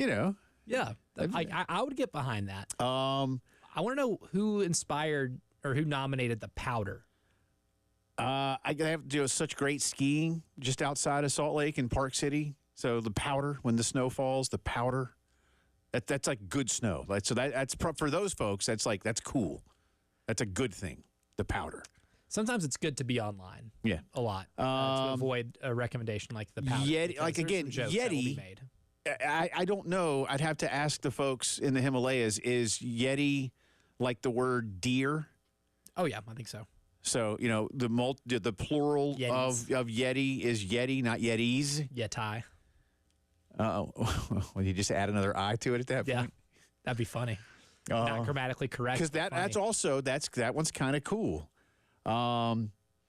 Glaciers, canyons, not bad. Squall, We could do better. Yeah, Caribou's kind of cool. See, I'm on board with Caribou. The Utah Caribou would be really cool. I'm also really cool with doing something that has nothing related to Utah at all, like the Jazz, right? Yeah, sure. Like they bought the franchise from New Orleans and said, you know what? Bleep it. We're the Jazz. We're still the Jazz. Keep it where it is. Utah, not known for Jazz.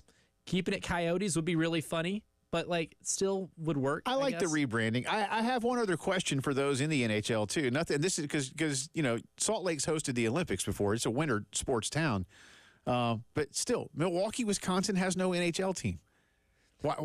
At some point, they have a very high-profile minor league team that is an affiliate of the Preds. But it's time to get them. Go Admirals. I'm kind of going Yeti here. I think that'd be fun. I hope they choose that. We'll see y'all tomorrow. I like the Sinners.